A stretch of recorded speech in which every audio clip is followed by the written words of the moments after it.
Hello, Black women. Today we are talking natural hair, decolonization, reclamation, and healing our relationship with what's coming up out of our scalps. Amen.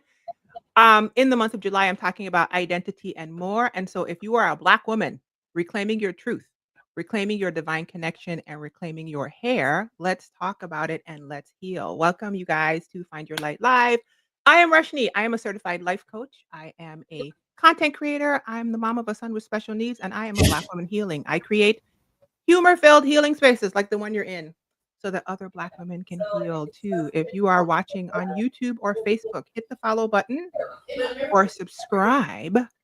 You are in the right place. Welcome. Today, I have a beautiful Black woman guest. Amen. Amen. Beautiful guest. Please introduce yourself. Hey everybody, I'm Mocha Moizelle. Thank you for letting me grace my face on your platform. Today it is an honor and a privilege, as always, to be here. And yeah, this is me. I'm Mocha. Some of you may have seen me floating around on the internet streets. Hi if you're familiar. Hi if you're new. My platform it's a bunch of different little layers. I moved abroad. I moved to the Caribbean. Now I'm an author, and probably in a few months I'm gonna have something else going on. So, You're multi passionate. That's what this is. yes, and multifaceted. All right. So we're going to get more into her story as well as her hair. Before we get there, if you are watching, wherever you are watching from, drop a pineapple in the chat and let me know where in the world you are watching from. Hi, Marissa. Three quick things before we begin. First of all, don't forget I'm not going live every Friday anymore. That's in the past. I will be going live on the first of the month. So cash your check and get up every first of the month, okay? Or if I have a guest like today. So the next time you guys will see me live after today will be August 1st. My topic will be all about figuring out what you want and desire. So come through and mark your calendars. I also have another guest that I'm trying to line up for the month. So you might see me twice. But don't come next week because I ain't gonna be here. Okay. The second thing, hello, you got to tell the people. The second thing I want you guys to know is in the month of July, I am focusing on the idea of identity and figuring out the answer to the question, who am I, in my coaching membership. Our next group call is on Sunday, July the 27th. If you are a Pineapple Crowns member, we are not having our call this Sunday because I need to go support my friend's daughter because what is it? Her short film got picked for some film festival situation and I need to be in the place. Okay, my face needs to be in the place. Hello, Michelle. So it will be on the 27th. And if you are interested and need any help figuring out the answer to the question, who am I? Become a member, thepineapplecrowns.com, link in the information box and on the screen. Last thing is this video is brought to you by glamazini.com. Okay, that's me. I updated hello, it's me. I updated glamazini.com recently so that if I could have a one-stop shop for like everything that I have to offer. So if you are an individual and or a brand and you've ever wanted to work with me, go to glamazini.com and check it out, see what's out there. Also, this conversation is one of the, I think maybe like the third or fourth video conversation in my Find Your Light series where I've talked to a Black woman about healing her relationship with her hair. I would love to have more Black women join the conversation. If you don't know about me, Google me. Okay. I'm one of the, hello, ask about me in these streets. I'm one of the seminal members of the online natural hair community. And whenever I downplay myself, people always upplay me and tell me to get a grip. Okay. The other day, look, Dava right here. Dava told me to get a grip the other day. And I had to tell Dava, girl, don't talk to me like that. Dava, don't. Hello. So anyway, they was like, girl, you better know who you are. So if you are a Black woman and you want to have a conversation with me about healing your relationship with your natural hair, live or recorded, I'll record you if you're too scary. Okay, but live is better. Email me at ini@glamazini.com and volunteer as tribute, or go to glamazini.com and click the email and find me. Okay. You love me, Dava. I had to tell Dava, listen. I said, Dava, I feel like you just be nice to me all the time. So this get a grip, I'm gonna assume was just like, a titty because I was like, wait a minute. Okay. Anyway. Hi, Lori. Nice to see you. Thank you for my pineapple. Hi All right. My everybody. pineapple. Okay. So today we are talking about decolonizing and healing our relationship with our natural hair. Before we get to the hair part, though, Mocha, I want you to give people just a bit of a background about your story Tell them about how you like I know that you're in the US right now because you're visiting the humans, but, like, give them a little bit of a foundation of you, who you are, how you ended up moving to the Caribbean, and that just go for it. Let them know so we have a foundation to build on when we start talking about hair stuff. And actually, I kind of just really started like reflecting like on like how actually like I started to conceptualize hair, and I was like really young when I started to like get certain perceptions about hair and things like that. And at the time, like, of course you don't know what you're doing, but I grew up in rural Mississippi, deep south, right? So already you have the hair thing, you have the colorism thing, right? So when I was younger, when I was in grade school, I had what we would culturally say, I guess, like, oh, I had that good hair or whatever, quote unquote, like as people would reference it, like I had a nice, lengthy, healthy head of hair, and for some reason, I guess, like I just kept hearing stuff about perms, and I was like in grade school, and I just begged my mom for a perm. I just thought like that was the thing, right? That was the thing to do, to get a perm, and so my mother kind of fought it a little bit, but she ended up putting a perm in my hair. And then I don't know if y'all are familiar with the little joke about black women who say like they lost their hair because they got a perm and they like 40, 50 years old. But basically, my hair was never the same after I got that perm. And I realized like we just had so much misunderstanding and miseducation about our hair. And now I'm mad at my mama for that. Girl, why you put a perm in my hair? Like, why why you didn't tell me no? You keep perming at what age did you get your first perm, and did you keep perming after that? It was probably middle school. So I don't remember what age I was. I was probably like in my early teens. Early teens. I know it was prior to high school. And like um it was, I don't want to, I don't know. It was probably like every few months or something like that. I would get a perm, I would straighten my hair. It basically continued until I think it was my junior year of college or something like that. And that's kind of just how, and I don't even like now, it's like, I don't even know why I just had that deep want for my hair to be perm so bad. For me, it was like I guess like a trend thing or something like, and I guess like I probably would hear people reference my hair and how nice it was, and how pretty it looked and stuff like that. And yeah, I'm like, girl, I'm mad at my mother because like, why didn't you have? Was your mom's hair permed back then? Is it permed now? Yeah, I think the majority of our hair was perm. It's not perm now. I don't think nobody in my family gets perms any longer. Um, Including you? Are you permed? no, I'm not permed. What you Uh, got going on there? Since we talking about so hair, what's happening? So I think I'm the poster child for the lazy natural. So I don't like fooling with hair at First of all. all, I would like to say that you're not gonna come on my page and say you're the poster child when I am the poster child for the lazy natural. I was like, "Wait, did she just try to take my crown on my page?" No, That's ma'am. me. No, That's me. that's me. I'm the lazy natural. So what I have going on currently, and Mhm. this I is what promise you I'm probably do more than me in the mornings when you wake up. no, let me tell you. So this is you only see this because I'm on camera right now. When I'm Mhm. not appearing anywhere, my hair is in plaits. I Marissa, keep she tried to dethrone me on my page. I have twists in my hair, and so Mhm. I'll leave like this front portion out, Mhm. and so like I'll probably like lightly like I have like one of those heat things, and I'll lightly like press it so it doesn't damage the hair, Mhm. and I throw in a wig like it's twist Girl, that's 3 more steps than wig. me. You know what I do when I wake up in the morning? I take off my bonnet.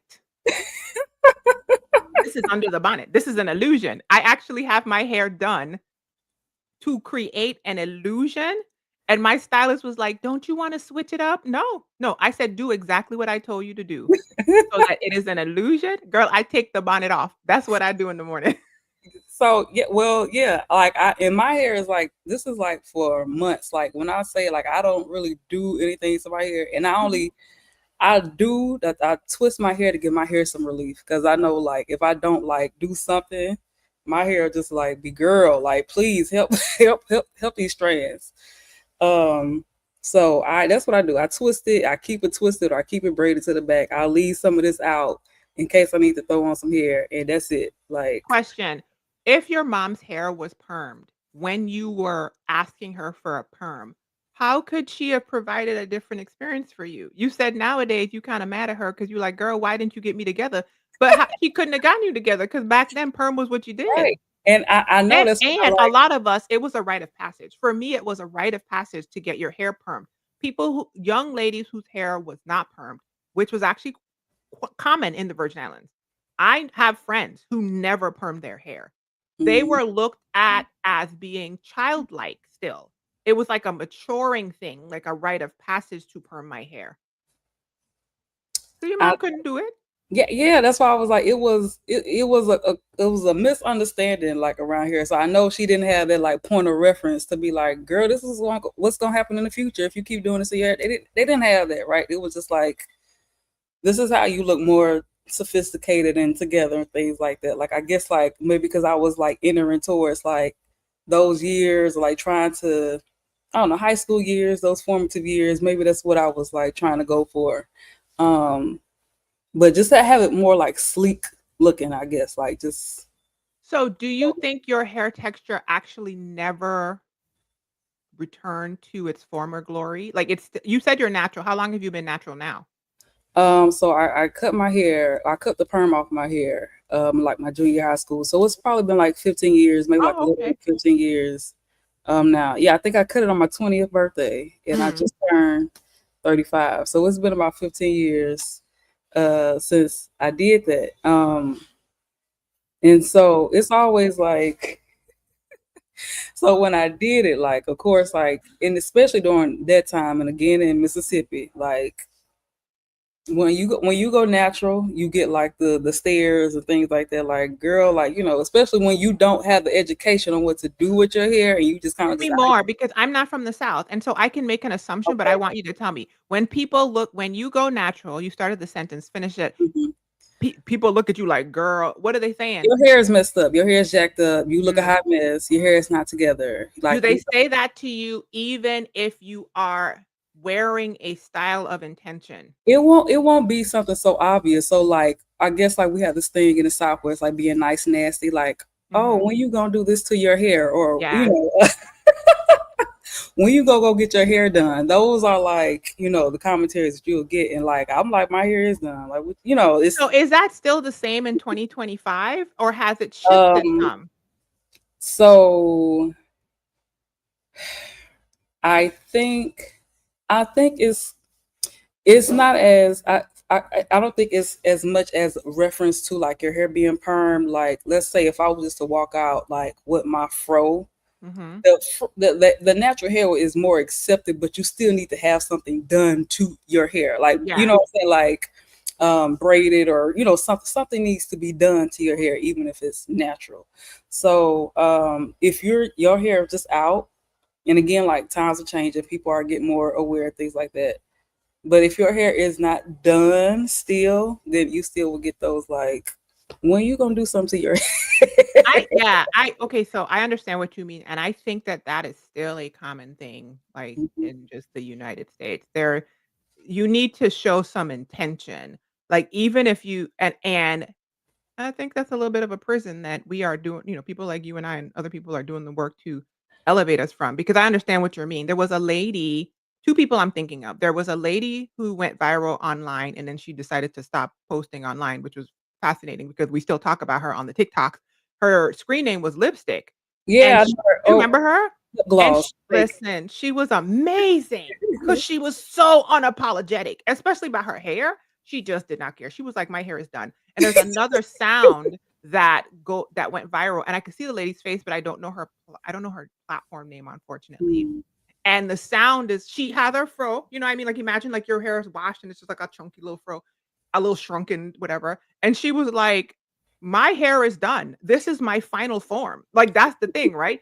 And so I totally get what you mean because you will even see people who wear a fro, they will, slick the edges or put a clip. Me, I love a good pin up to the side. The pin on the side, the hair down without the pin is I didn't do anything. Right. Yep. Gather one side, twist, and put a pin right here, all of a sudden intention. Mm-hmm. Intention has been added. Whatever's going on over here could be whatever. This just looks like I did something. Exactly. So I totally understand. Okay. So your mama let you perm your hair and then you stopped perming your hair, you said college, and it's been about 15 years. So you are a natural right now, and your choices for your hair are governed by, you said laziness, so that means ease, right? You don't feel like doing a bunch. Is it aesthetic? It looks like you have you said that's a wig, right? It's a kinky straight So, wig. yeah, when So I discovered, mhm, again, so I'm in college. I'm cutting my hair. I didn't know anything about hair to begin with, even when it was permed. mhm, Even when my hair was permed, it still looked a mess, but it was just permed. Like I didn't know how to do hair. I didn't know anything about hair really. mhm. So even when I went natural, I tried to find like I'm like, okay, what am I gonna do with this? I would get like some of those wigs that was like curly wigs, but Yeah. it still didn't match my hair texture. It still looked weird. It didn't look like my hair. And so it's been like a lot of money, a lot of time trying to figure out like what am I gonna do with this? And so and I've like again, even with like the curly texture wigs, it took so much just even trying to like blend it and like make it like look like it was still something going together. And like even when I would try and wear my hair, I tried like doing those like natural hairstyles. It would still come out looking a hot mess. When I say like I was like I give up. I like put some throw something on top of my hair and be done because like So I one just of the things that I noticed, Mocha, being a person who has been in the natural hair, quote unquote, space for so long, is there is this assumption that Black women know how to do hair. And I want every Black woman listening to this to be liberated and free from that. Decolonize that, okay? Because the skill and the artistry to do hair has nothing to do with your melanation and your Blackness. Some people can't do it. And if I'm being honest, some people don't want to. mm-mm, And those are two different lanes of information. I can do it. I don't want to. Listen, I I slay y'all down to the boots, okay? I'll murder this thing. As I told you, girl, this hairstyle on my hair right now is inspired by the fact that the last set of crochet braids, I just used to keep putting them up on top of my head with a headband to hide the back that was raggedy because you're not supposed to wear crochet braids up because the back is raggedy. So I mm, would just hide the back. When I went to the stylist, I said, what we're going to do is an illusion. Okay. Now I have the back. You see what I'm saying? I said, we're going to make an illusion of the ponytail. And she was like, you sure? Because you won't be able to take it down. I said, and I won't. I take it down, I spray conditioner, like once a week. I do what I gotta do. And I mm. put that thing right back up there. And when I tell you I take the bonnet off, do you hear me? I go like this. And I'm like, I'm ready for my day. So like the fact that some people can't do hair and that's I don't know why we think that just because a woman go, especially the ones that go natural, just because a girl go natural, all of a sudden she could cornrow and she could flat twist and she could lay everything down. It's a skill that some people have, it's a talent some people have, and you have to have a desire to do all of that. I So was don't yeah, I don't was feel bad. no, I was trying. I bought all the products. Like I was doing everything, trying to like, and I couldn't. I was unsuccessful. People sell you the product thing too. I used to listen, I was early in the product junkie game and I was a product junkie crackhead because we were all very excited. We were like, "Oh my god, oh my god." And we didn't have products. That's the other thing. There weren't products. When I first started doing my natural hair, we were importing raw shea butter from Africa. I used to have to literally like purify the shea butter that used to show up at my house had like twigs in it. It had like stuff in it. You had to clean it. Okay, there were no products in stores with shea butter. You laughing, but girl, I'm talking about I'm seminal. That's why I was like, y'all better Google me, okay? Ask about me in these streets. Every time I see a twist out in the wild, every time I walk into a store and I see like argan oil or shea butter in a product, I take some credit for that. I'm like, we was down here in the trenches, okay? But Mm, but but the products are only as good as the person using the products. And some of these products are basura. Okay, so yes, some products are great, but also if a person doesn't have the skill or the generational knowledge, because I think that's one of the things that we don't talk about, Mocha. The fact that, like I said, your mom couldn't give you something she didn't have. If we grew up in a environment where our hair was loved, we were decolonized, we saw Black women with their natural hair growing up. We were taught that it was beautiful, and we were taught the tools existed to do it, the products existed to do it, the knowledge existed to do it. We would probably be having a different conversation and a different experience. We grow up, like you've said, colonizing our hair is a mystery to us. I remember cutting out my natural okay, so being told, "Let's go to good hair, bad hair." My mother and everybody growing up would tell me that my brother had good hair and I did not. So I grew up thinking my hair was horrible, right? When I moved here to St. Louis, I got a job at Anheuser-Busch. They did hair testing for their drug tests for work. I had part in the center long, kinda like what you have on your hair in the wig, that was my hair, right? Long, just whatever. I never was silky straight person. I kinda like that kinky straight look before that word ever existed, right? So they go in and they cut a big plug out the back of my head right up here. And I had let I remember I would sit at work and I'd be digging in here and I'd be like, when it was growing back, and I'd be like, "That actually feels soft. That's weird." Because I don't know why I thought my hair was a Brillo. The way that people were telling girl, this was me in my 20s. So then I went and I cut another plug out myself. I braided a plug of hair, a braid with rubber bands on the end. I cut it out of my hair and I pinned it on my bathroom wall. I'm working in corporate America. So now I got two patches on, but I had so much hair, right? And then the curiosity got me and I cut my hair off. You wanna hear something funny? My brother and I have the same hair. My brother and I have the same hair. I just And have different hair textures on my head. and something that registered to me once upon a time was like, did they have good hair, or was their hair untampered with, or It's just like untampered with, that's what I'm trying to say. yeah. My brother's hair okay, so Black men, faded on the sides, hair on the top, right? My textures are like the tightly coiled Z's on the sides, the super coily in the back, and the loosey goosey stuff on the top. If I were a man, and when I used to wear my hair short and faded, because I've done it all at this point, my hair was literally the exact same hair as my brother's. My mother did my hair one time a few years ago. She came and I asked her to do like some big cornrows so I could put a bun. She said flat out, "Your hair wasn't like this when you were a kid." And I said, "It's because you didn't know what you were doing."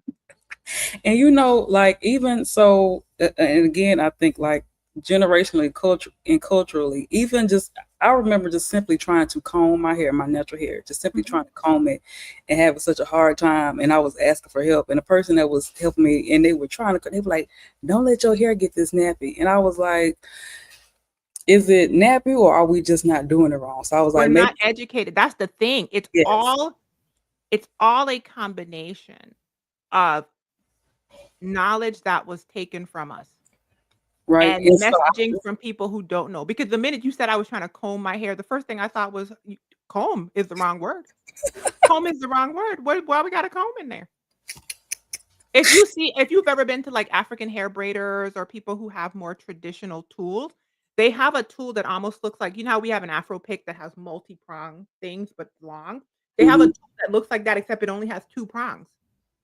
It only has Mm, 2 prongs, and the prongs are not, on a comb tooth, imagine a comb tooth, like an individual tooth. A comb tooth is often, like, squared off, it's, like, squared off. Their prongs are smooth, right? mm. Because that's what runs through our hair. I actually have a larger version of that in there that I stole from my ex's father because he handmade one. Don't ask, I, I'm okay? trying to get one. That's I all. had to yoink it. It's one of the best things in the world, and it's amazing for parting your hair Drop the because link. it's Drop the link. made well, he made it, he handmade it, and listen, if you watch this video by some off chance no, you can have it back. Got that honest. Okay, but it's like, his dad made it, woodworked it out of based off of things he saw in museums, and it's so much better for, like, parting and stuff because it's made for our hair, and that's what we encounter. We encounter, unfortunately, generations of women who came before us who had to mask and colonize their hair, so they don't know how to educate us, and then we end up being in our 20s and 30s and 40s knowing nothing about our hair and having to literally reparent and teach ourselves by people on the internet. And that interaction that I had when I was like, "Oh, don't let your hair get too nappy." I was like, instead of if you, that's when like my senses started working. I was like, okay, instead of you trying to comb from the top, just start from the bottom where it's like, because you're making it, more tangled, because Mhm. you're brushing coil hair to the end, like start towards the end and kind of like work your way up to comb it. It's like having to just kind of like use sense.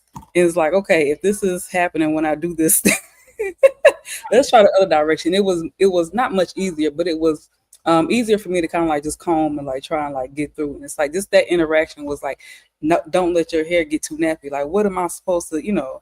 And it imprinted on your mind because here you are Right, years later and you still remember it, which is not a yeah, positive association with your hair given to a little girl.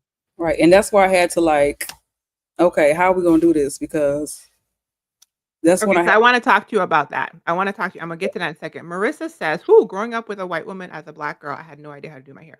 Okay, Marissa, my condolences because listen, the way I be seeing these mixed race children fighting for their life on TikTok, and I'm not gonna say anything because I don't wanna be disrespectful to you, Marissa, but I'm just saying I have heard word on the street as a black woman I have heard, okay, is when you mix race and you have the black mom, it's a whole different experience than when you're mixed race and you have the white mom, for lots of reasons, which I won't go into in this video, but one of the reasons is your hair.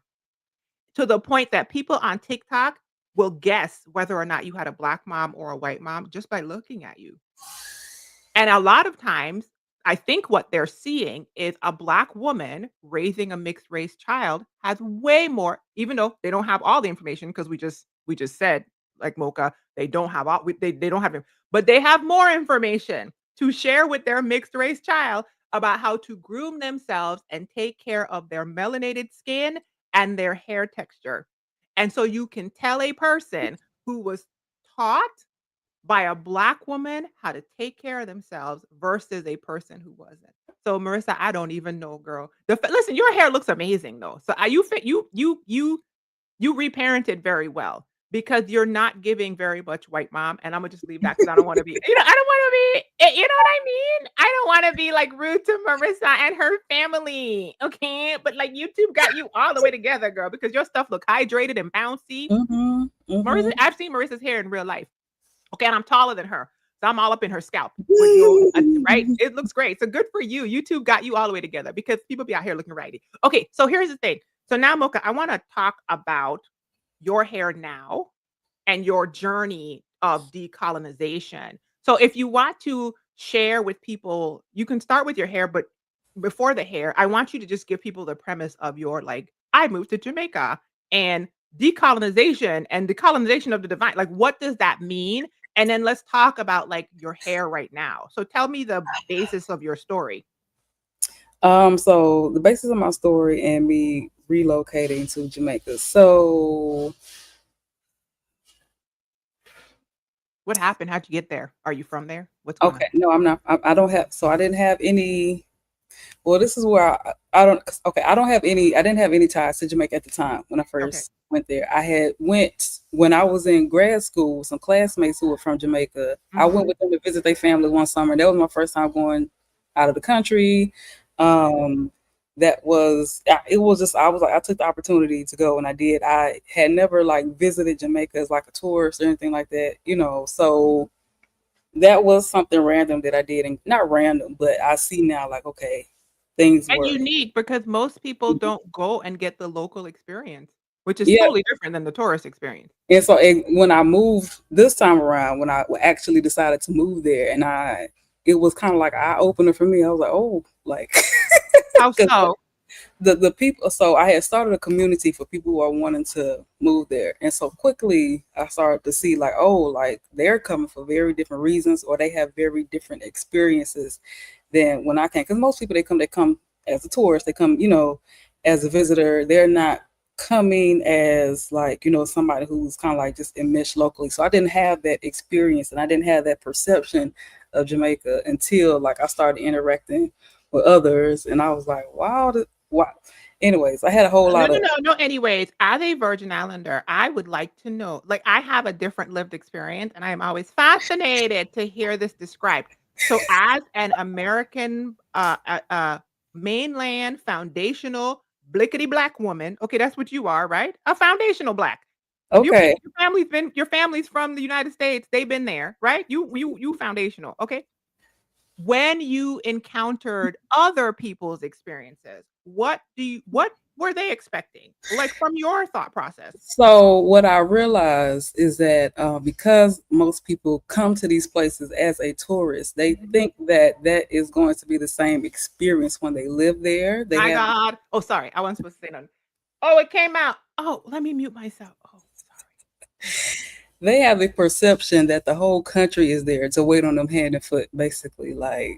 And they just think that their presence alone is like such this angelic thing that they come in to bless the poor local people with, with their presence. Or they came, for romantic reasons. And for stuff for me, I'm obviously looking like, girl, what is you doing? But it's like it's apparently it's not that obvious. So it's like I started to get a lot of those interactions, or we would have even like cause we had Caribbean people in the space. It was like it started just become this clash because they would get annoyed with these foreigners coming and saying all this stuff about their country, yada yada yada. And it's like I'm like, child, I don't know what to do. I don't know what to tell y'all. Apparently, I came here for a different reason. I have different contexts for coming here. I didn't come here for any of that stuff, and I didn't come here to be, going back and forth like with local people. Like it just became a lot. And so, but that was when I started hearing the stories, and I just started to see how people behave. Like even when I was, and I was trying, like I had a period where I was like helping people, like they can come stay with me while they get themselves sorted out and things like that. And the way that they would just treat like local people, like I had one lady, and like she was, I guess I don't know if she had ever been to, I live in Kingston. I don't think she had ever been to Kingston, but her experience with Jamaica was the grill and all them other places where they go and lay up, right? And so we in Kingston, and I'm like showing her around, like trying to, she's cussing out people left and right. I'm like, girl, what are you doing? Like, what are you doing? Because we're in Kingston. You may or may not get your head knocked between the washer and the dryer. Like, you don't just come out here treating people like that because you assume that they are beneath you. I had a lot of those encounters. I was like, whoa. I was like, this is a whole energy that I wasn't even prepared to deal with. Okay, so Uh, I wanna say something as a Virgin Islander who has lived in the mainland US for more than half her life now, but who grew up in the Virgin Islands, born and raised, big up VI massive, VI till I die, um, and who is the daughter of a man who worked in hospitality for many years. He worked in hotels, he was a bartender. I used to sit at the bar, and he used to make me virgin pina coladas at big resorts in the Virgin Islands, and for many years in my middle school and high school years, I would be in his taxi van, a van where he would pick up tourists, and I therefore got a lot of purview to the tourist experience and the expectation of what my dad and also what I was, because in those interactions, I was the happy island girl in the uniform, right? It was an act. Me and my dad were literally, like, scoping out tourists, and we'd be like, "Time to play it." Okay? Um, and when I first came up here, I noticed I'm trying to figure out how to say this because I still feel a little this is something I didn't vocalize a lot until recently when I see Black Americans vocalizing it. It was a lot of colonizer in the Black people too. It was a lot of colonizer in the Black people. And unfortunately, because a lot of the ways were learned from the white people, right? But I didn't say that a lot because, Black Americans had been through a lot, okay? And they're sensitive. They don't wanna hear, "You got a little white person and your Black person." But nowadays, Mocha, when I tell you it's like an awakening, I am hearing more Black Americans who were born and raised, like generational Black Americans, who have often left the country. Listen, that leave the country will do it to you. It'll get you all the way together. And they're just like, "Wait a minute! There's some colonizer in us.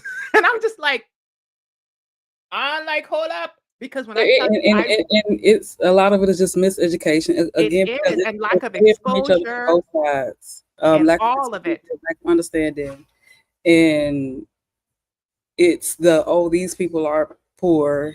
They it's this mindset that we're ingrained in and It's that that we have to American let people. exceptionalism message. It's the pumping. Yes, It's the same yes, hierarchical yes. system that we are trapped in as black Mhm. because I'm American. You know what I mean? But I mean like mainland black American.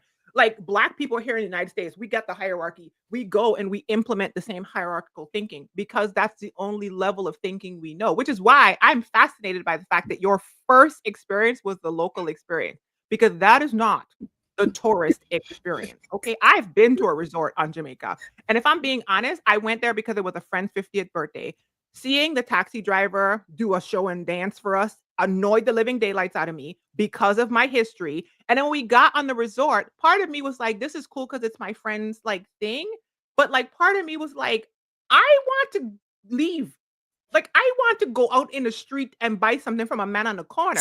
You know what I mean? Like, I don't like, it just felt like a theme park to me, and I was just like, "Something about this feel like, ugh, I Yeah, don't." yeah. I kind of just I stay away, from the because it just feels weird. It feels really weird. It just I don't know. It's just a weird feeling. Even because when I do have, I had an aunt come and she was staying in like a resort and then she wanted me to come stay with her and then it just felt weird. I was like I don't know, and so it and then it was yeah it was a lot. So that and again being in online community with these people and seeing like I'm like something was missed because like, I don't understand what's going on. Like you're trying to move to Jamaica, but you're not understanding like these are the people you gonna have to interact with and be in community with. Like why would you come, with that energy? I just didn't have that exposure to it at that time, and so I was really like I was kind of it was just really this combobulating. I wanna say this for anybody that's watching live or watching on the replay. There is an opportunity to move outside of the country and immerse yourself in expat-only spaces. If you want I don't wanna sound like, I don't understand how difficult that is to just plop yourself in an entirely different country, place, culture, and have nobody that understands your thing. So, expatriate communities exist practically everywhere. And you can have the expat only experience if that's your jam. I highly don't recommend it though, because then why are you there? So, one of the things that is important for me when as a person from the West Indies and as a person who is in a space of all these black people moving to other parts of the world, right? Is to let people understand that when you move to another country and all you want is the United States there, it's a bit giving colonizer. Imma need you to at and least split the even difference. Imma need you to have some local and some expat because you gotta understand that you were also taught something. And and some of us will go to these places and come back and say, "Oh, they don't like us over there. They don't like us over there." I'm like, I kind of see why, because some y'all come over here, y'all, you come and you do the same thing, and it's like you're not understanding that you're carrying that. It's the energy that you're carrying with you that you haven't deprogrammed yourself from yet. But I went to school for that stuff. Like I went to school. I studied Pan African. I studied mhm, these things. I studied like the global south, all the other stuff. I went to school for it, so I had like somewhat understanding of it. But I just like I guess experiencing it was something like completely different. I was like still thinking, I'm like, as a black person, how do you don't have this understanding? Like, if you grew up as a black person in America, how do you not understand your behavior? How and why would you want to carry it somewhere else? Like, why would you want to have that because same people experience? always see themselves as the hero in every story. Yeah. It So takes it listen, we getting into my favorite spaces now, okay? It takes a lot of emotional maturity to realize that you are not the hero in every story that you heard, especially the Bible. Don't even get me started on that, okay? The fact that you read yourself as the hero in every single one of them stories is how we got here, okay? Imma need you to understand that some of them stories, you are the villain, okay? So, like, People tend to, unfortunately, it takes maturity and like a settledness and introspection and a desire to grow, to sit and be like, "Do I have a bit of colonizer in me?" Even me, Roshini, who is from the United States Virgin Islands. I was born a US citizen, okay, in an unincorporated territory. I got a little colonizer in me. When it comes to the other West Indian places, I absolutely do, because we were taught that we were better, okay? We were Ain't that taught that all we were Caribbean better. islands though? Ain't that all? I know all Isn't it Caribbean ridiculous? It's ridiculous when you think about it. But I'm just saying, something about that US to us meant all them other islands was below us. You know what I mean? islands. And Yes. I had to really process out some of that stuff. And I mean, I've even had some videos. I think I did a video on here last year or the year before saying I wasn't black because I encountered a lady from the Dominican Republic who saw me with this hair that I be buying from Amazon on the cheap and thought it was my real hair and decided that I was not one of them. And when I was like, "What is one of them?" And she was like, "One of them Black Americans." And she was dragging Black Americans to filth. And I was just looking at her like, what is going on? But I also understand how those hierarchies can exist even within our spaces. So yes, you have to stop and be like, am I promoting thought processes that are hierarchical, okay, that are better than, that are exceptionalism? Where the hell did I get that from? And do I want to participate in that? And that's part of the whole decolonization thing, no matter whether it's hair or anything, food, culture, how people tone, how people speak to each other, how people greet each other, how people keep their homes. So this is all of it. Hmm. All of it. Okay, so you go to how do you end up living there in Jamaica? And then keep going on that journey. Okay, so this is where I get into the more spiritual side of things, I Mhm. guess, because now at the time I'm realizing that this urge was actually like a calling, I guess, if you want to say that. So it was COVID time, and I had always contemplated the idea of actually living outside of America, right? But I never took the initiative to do it. It was just I just knew someday I wanted to at least go visit and spend some time. Like it was always in the back of my mind. And so before COVID hit, I got this little online job teaching English. This is before COVID even was the thought in people's head. I got this little online job teaching English because I was like, I want to start experiencing making money online without physically having to be. I want to make money without having to be at a location because I hated jobs. I hated working the traditional jobs. I got fired every time. Where I left, I was like, I don't know why I keep doing this to myself. Obviously, it's not something I'm supposed to be doing. It ain't working. I mean, I ain't supposed to be doing it. So what else am I? So I started that process. And like soon, I think a few months later, COVID hit. And I was like I had just got fired from a job and I was substitute teaching in Tennessee somewhere. I don't know. Like I was all over the place. I was all over America trying to find trying to find my place. And so when COVID hit and everything shut down, I was like, I was like, I can make a little money online. I don't have to be anywhere. I always wanted to leave. I was like just sick of like being there. I was like, I'm gonna see if I can get up out of here. For me, it was like an escape route. It was like a Mhm. glaring sign, like exit. It was like, but yeah. So first, I started, of course, like I was like Africa. I was like, I'm making a little money online, but I'm not making money by a plane ticket to Africa money online and be able to securely be there without any issue and things like that. And so now I'm thinking Mexico, and I was like, if I have the opportunity to leave, I don't want to go where I have to. Basically, I was like, I don't want to see these folks if I don't have to. So I was like, I've been in Jamaica before, and so I was like, just let me see. And then that's like kind of how it happened. And so when the doors opened up, I had met a lady online in one of them groups. I was like, is anybody in Jamaica? She was like, I'm here. And she extended I don't recommend people do this, but she extended her place to me for like a month. And so like, again, when everything opened back up, I was probably out like a month later. And I stayed with her for a month, and I just then I went to Kingston. First, I went to Montego Bay, and then I went to Kingston. So when I went there, I was like, "This is it." Like, I guess some people have that. I call it what people identified as astrocartography or something like that. Like, you Mhm. just go there and you just know. Like, Yeah. that's how it was. Like, I just went there. I was like, "Okay, that's it. I'm home." Like, but I still know I was like, I'm gonna have to figure out a way to be here legally because I had just actually had just got out of a divorce, so I was not trying to marry nobody at the time.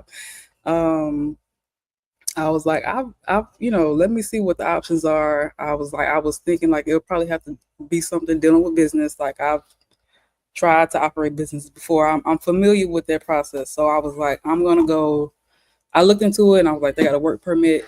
I can do it self-employed, and so I registered some business. I registered a business out there, and I did that little immigration process. Something that's how I've been out there on work permit Mm. visa. Now I've been there long enough on the work permit visa that I can apply for permanent residency, which I'm planning to do when I get back. So that's how that happened. But initially, um, it was a calling to do it, but I didn't understand. I didn't know at the time. I was just like doing random stuff. But when I got there and things started unfolding for me, um, and I was like, oh, I was they the spiritual world was up there, like just What moving. started unfolding? So I so probably like I want to say like a few months in, I just started having these experiences where like I would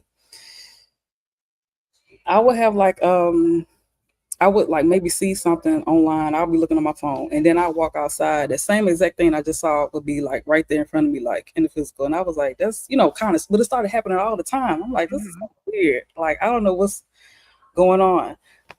And I just started having like all these like little experiences until like it just started hitting me dead in my face. Like, oh no, like you were brought out here for something. Like I was like still figuring out what it was.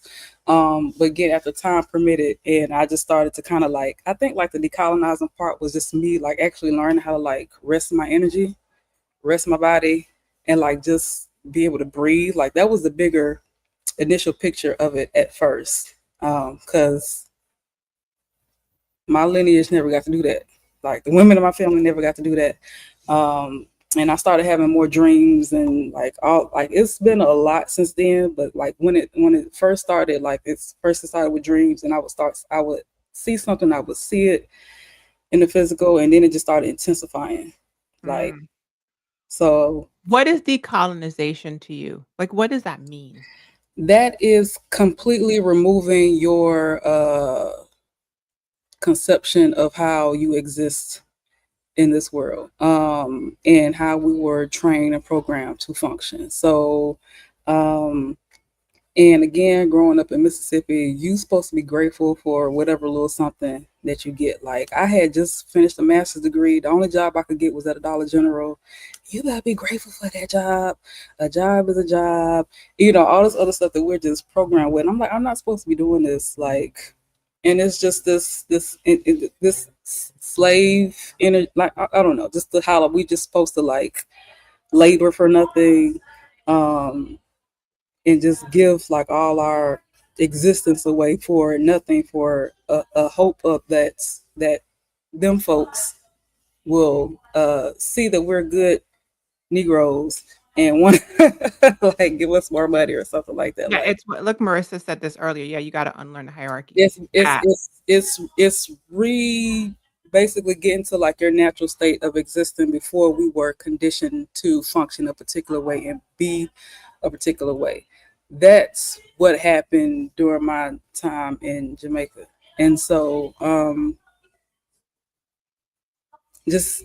for me, all of it was fascinating. Like I'm walking around, I'm seeing all this food growing everywhere, and I'm like, I could just walk outside and go to the grocery store. Like I don't have to struggle for food. I don't, it's like just experiencing it and not ever having been able to do that.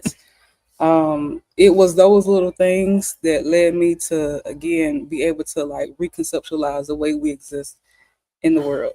And decolonizing is getting back to this pre-colonialism functionality. Basically, that's what decolonizing is. We were more connected to the earth. We were more connected spiritually, or we had like a strong or a better understanding of how it worked. We were more connected with each other. That's basically what decolonizing is. It's removing yourself and removing these limitations that they've put into your head about how you're supposed to exist in the world. It's getting rid of all of that. It's like a whole rebirthing process. So that's what it was. For me, it was a rebirth. That's what it led me to. And I didn't know at the time what was going on. I'm just doing stuff. Oh, I'm moving to Jamaica. Like, no, you're not. It was a very like now I see it very clearly as like how everything was like set up for me to be able to do that. But also like prior to that, I really started like trying to get because during that marriage that I was in, like I was like that was like the lowest point of my life, and I was like, I don't know what I'm supposed to be doing, but I know this ain't it. Like I was like, I don't know what it is. Something ain't right, and it was like my soul was like calling to me, like, and so that's when I started like actually trying to like go within and start trying to do the work. But again, at the time, I was just like, you're not seeing the fruits of your labor at the time, but I have a it was question for a you.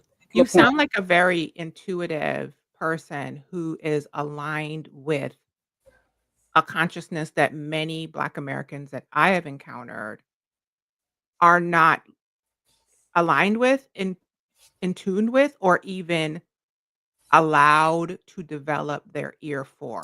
Have you always been that way? Or or is this a new thing with your reawakening in Jamaica? Because I'm listening to you talk and I'm thinking, "Well, she sounds just like a Caribbean lady." Like she really went down there and like that's probably why I always been side-eyeing this stuff because some of the stuff that you are describing is what I grew up in. So when I came up here and people would be telling me stuff, I'd be like, "You know, back then, I didn't have the words for it, Mocha. I kid you not. When I first got to St. Louis and I didn't have the word decolonization, I used to be looking at people thinking, "You don't hear a white man in that? What are you telling me that? You don't hear a white man when you say that aloud?" But they couldn't. And I'm listening to you and I'm like, how can she hear that? Have you always been that way? I I think I was, but again, because of how we're programmed, like, and how most of it, that's how it happens. Like, we don't understand how deep it runs. How we're programmed, we're taught that I would always have dreams and stuff when I was little, but I'm a kid. Like, you always brush those things off. Basically, like it doesn't mean anything. And I remember I had this one encounter. I was on my grandmother's porch. It was raining really heavy, like it was pouring down rain. And I was like, oh my gosh, I wish this rain would stop. And then it immediately stopped. And I was like, did I do that? Like, I don't what what was going on, right? But like now again that I am on the other side, I see how like those little things were like trickling like there, but I wasn't able to make sense of it. The people around me weren't able to make sense of it. I'm just thinking this is just random stuff. And then I would think about those encounters, like even so if I would see, you know how, okay, you think about a red car and then you start seeing it everywhere. Mhm. And I would have those experiences, but they were all, oh, it's just a coincidence. You're just brushing it off. Like, no, it's not. None of it is. But again, like how you said, like moving to Jamaica allowed me to have that experiences where most Black Americans are again conditioned to think like America is the bee's knees. We must stay here. There's no other options for us. When you move abroad and you give your brain and your energy and your body that time to release all of that stuff, that's when all that stuff can come back to you and you can get reconnected in the way we were naturally intended to do so. Do you And so think the environment of Jamaica allowed you to do it too? Because I don't know Jamaican culture because I'm not Jamaican, but as a West Indian, we are more allowing of those things. When you said, I used to have dreams, but people were like, that's just random. My first thought was, I used to have dreams, and both of my grandmothers used to have dreams, and both of my grandmothers taught me how to interpret my dreams.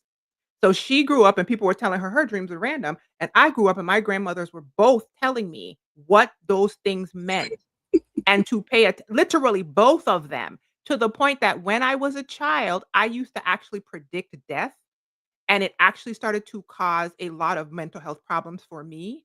All mhm. the way up till I came here to St. Louis, I was predicting people's deaths, even coworkers, and my stupid butt just thought, "Go say something to them." Girl scared the living daylights out this white woman at my job. Just walk because I just thought people wanted to know and didn't realize moving to St. Louis that you don't just be coming up and being like, "I had this dream," and all these people in my family believe me when I say it because I got a data pool that shows it. So I'm interested. I'm like, "That's so interesting." Did she go to Jamaica? And because people in the Caribbean allow, like you said, for like natural things to be happening and food, you walk outside, you see food, and you tell people you had a dream, and they're just like, "Yeah, obviously you did. That means something." Did it give you like a ground for it to happen? That's what it was. That's why I was called out there. So I would be again because it's natural and like that stuff is natural, but we've been taught like To it's not. shush it. We aren't taught Yes. to listen to it, Mhm. and when you are given context, which I'm gonna get back to here in a second because I wanna have that conversation wrapping up. But absolutely, I think I love that for you. Like, I'm just like, I feel like I love it for everybody. me too. I love it for because so when I started, I guess like getting reconnected and like for me it started to intensify because I kept having dreams that I was engulfed in water. Like Mm, I was never harmed by the water. I was just in it. Like I was just always in the water. And then I started having these physical experiences with me in the water. I shared the story like how like I was trying to find somewhere to stay in Jamaica because my lease was up at one place and I was like in between places. I was staying at Airbnbs. One Airbnb I was staying in, like when I left, the man said the bathroom flooded out. Why you didn't tell me? I was like, I didn't know. Like you came and saw like when I was there, like nothing was wrong, wasn't no water on the floor. But apparently after I left, it mhm. flooded out. And then I went to another Airbnb. These are two different sides of the island. I went to another one. Same thing happened. The bathroom flooded out, but it didn't come in my room. And I was like, okay, let me get up out these people's houses because apparently I'm something in the bathroom. Like, and I called my friend, like she's Haitian. She was like, oh, that's the water trying to talk to you. I was like, what? And again, I don't know about this stuff in the extent that I could. So I'm like, did I do something? Did I piss somebody I off? Like, feel you're trying to tell me that people in the South, Black Americans in the South didn't have this, and this is me being genuinely ignorant because when I think of Southern Black Americans, I think that there's more of the pre-colonization stuff that got to survive. Not as much as I would want, but I always feel like when I encounter it's Southern Black there. people, they got a little something extra that they got to keep. It's there, but if it's not within the context of Jesus, then it's demon. Well, oh, It would be the same oh, exact stuff, but if it's not in the context of the Christian identity, then it's demonized. So girl, it's you there, just but said a word. they just label it differently. It's there. It's there. But even with like my mama just came with me, she came with me to Look at me this. closing my mouth. I just thought she's so right. Oh, right. And so my mother just left with me from, Jamaica. And so she was asking my partner, she was like, do y'all do witchcraft and voodoo and stuff out there? And like he's looking at her like, like we're really spiritual people. I guess, what you use it for is what you use it for. But it's just Mhm. like it's conceptualized, especially like like if they are not doing it within the context that was given to us, then something is wrong with it, or everything is inherently evil or like demonic. So it's there and it's very present. um and I don't know, I guess like even if it's not within the context of Jesus or religion, it's you just kind of, oh, that's the now that's the lady that be over there doing the stuff. Like you're still somewhat ostracized, you know what I'm saying? Like you're not fully like See, allowed in and the it's community interesting unless they because need something. no, listen, you see, I literally thought, "Whoa, she's right." Because once again, Caribbean woman, move up here to the States, grew up Christian, you know, was a member, is still a member. I'm still a member of my church. Ain't don't go to the church. I be in there once or twice a year for an event. But but anyway, still a member for reasons. But 20 years Christian church. And I realized that I don't think I was doing what everybody else was doing. I don't know how to say that. I think I didn't. Okay, so for example, you see this picture behind me with the yellow thing with the hat. It's a print of a mokojumbi. A mokojumbi is a stilt walker in the Virgin Islands, right? A jumbi is a spirit. This is behind. I had this commissioned in yellow because it's my favorite color by a Virgin Islands artist as a protective spirit. To me, there is absolutely no contradiction in me saying that I am a Bible reading Christian and the fact that I have a Moko Jumbi's picture behind me. And to Virgin Islanders, there's also no contradiction. There's no contradiction. I joke around with my mother. My mother is a minister in the Leeward Island district right now, preaching on people pulpit, I just joke around with my mother on a regular, telling her that if anybody bury me up here in the States, I coming back at the Jumbi and I haunting everybody. There's no disconnect for us. Both things get to exist at the same time. I came up here and all of a sudden people were like, witchcraft, demons. And I was just like, what do you no. What no, man, what are you talking about? How is that? Or I like me think saying that somebody came to me in a dream. That's not somebody coming to you in a dream. I had somebody one time. I actually, I've had some people say yes, it happened. Like they definitely believe in it, like Black Americans. But I've also had people tell me that that wasn't that person coming to me in a dream. It was a demon, and I'm just like, yeah. what, what? Because like our conception of God is so like tied within the To church, what we basically. And were. so anything outside of Yes, that, like, is you're just so really. right. Wow. Okay. But okay, so when those things started happening, right? And so and again, this happened with me purposely, because even though I grew up in the South, I grew up right across the street from a church. I never really gravitated towards those things. I wasn't like, oh, like I'm anti. I just was not like, I'm like, oh, it's this. This is what people do. They go to church. They go Mhm. praise Jesus. And I just thought, that's what we did. That's the environment that you grown up in. And so, like I said, it was never. I was just kind of like there. I wasn't like, my energy wasn't, I must function this particular way. I just, this. I'm just following what other folks doing. But when I started having those spiritual experiences, right. And again, once I got clarification on like what was happening, because again, I was just thrown into this stuff. Like I didn't know what was going on. And, but I was open to it because I was like, okay, obviously, something is happening. So let me just lead into it. Right. Like I've been good this far. Like I don't know what's the worst that could happen. And the more I lean into it, the more like things started to reveal themselves to me, and I was able to actually like get to that point that people spend their lives trying to attain, but they don't get there because we don't have the proper understanding of it. So like it was April last year.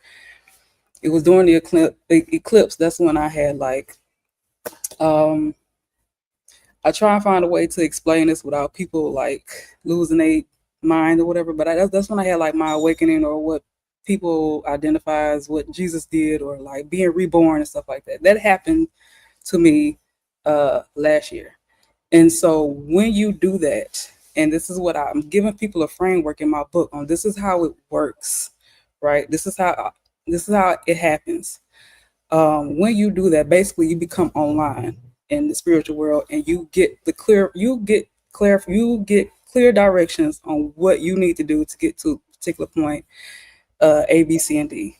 And so what has happened with colonialism is that because we've been conditioned to focus on these folks and what they want and work their jobs and stuff like that, our energy is not receptive to like get us on a pathway that would lead us to our natural way of existing, our natural way of abundance. So that's what I'm trying to like. I was thrown into those experiences, so I'll know how it works. And so I'm like, would you rather be stuck and functioning the way that we're taught to function, or would you like for to get the communication on do this, do that? Like that's how it happens now in my dreams. Like go here, do that. You're gonna encounter this person. It's like I'm like, okay, cool. It's so much easier functioning like this, and I prefer it. And it's like if everybody understood like this is how it works, like none of us would be like remaining in these states and conditions that we've been taught like are necessary and they keep us sick and depressed and all this other stuff. Like if we So actually many understood. questions. I have questions about hair stuff, but I have questions about this real quick. Okay. I have a question. Since your experience last year during the eclipse, what has happened since then? Like, what has your life been like in the past year? So Basically, so what happens is that um, there's a lot that has happened. So okay, because it's I don't even know where to start. Okay, I'm gonna start with like more recently. So I most of the communication comes to me like in dreams, and then something will happen in the physical. Mhm. So I had an ancient ancestor come visit me. She was like in this traditional African garb, and she was just looking at me, and she showed me like I guess what basically will return into the natural way of existence. She showed me these things like in my dream. I had my grandmother come visit me. She showed me some stuff like about some land, I guess that she want me to get her that's available that's coming up. Um, the water will communicate. You become so because we have been so disconnected from like the world around us, like from the earth, all this other stuff. We can't get the communication. It's like they when we disconnect from them, it's like I don't think it's anything like this intentional, but because we don't understand how it works, we could be getting communication all day long. Like we could Mhm. be getting all day long, but we don't know how to recognize it. So it's like um, they're talking to you all the time, and so and again because people are so like caught up in this, they think that oh it only exists in a book or it only exists in a religion or it only exists in a building. You get this streamlined like limited vision I and call it God in a box. based yes I that's call what it God in a box, yeah. yeah That's my thing I coined the last time I was talking. I was like, "I call it God in a box." and you don't see how like you again you could be getting communication all day long, but because you don't understand that it exists outside of that, you're not gonna like get it or receive it or know how to interpret the messages. And I don't I get so I basically so for me right now like I had one dream. This random guy was driving me around in the car. He took us to the beach, and it was like a school of fish there. And so, and right before I woke up, I heard the word today. So as soon as I get online, as soon as I get on YouTube, I see that same man, and he was like basically a psychic teacher to help you like develop your gifts and things like that. Like so, it's you probably have some type of something like going on that you have access to, but you can't get to it because of the way that you've been taught to think and function. And so it's How has your journey been so far trying to share this awakening and the experience in your book and with other people? I'm gonna tell you, listening to you, it almost what I'm envisioning is so much information coming at one time that you're having a hard time getting it out verbally.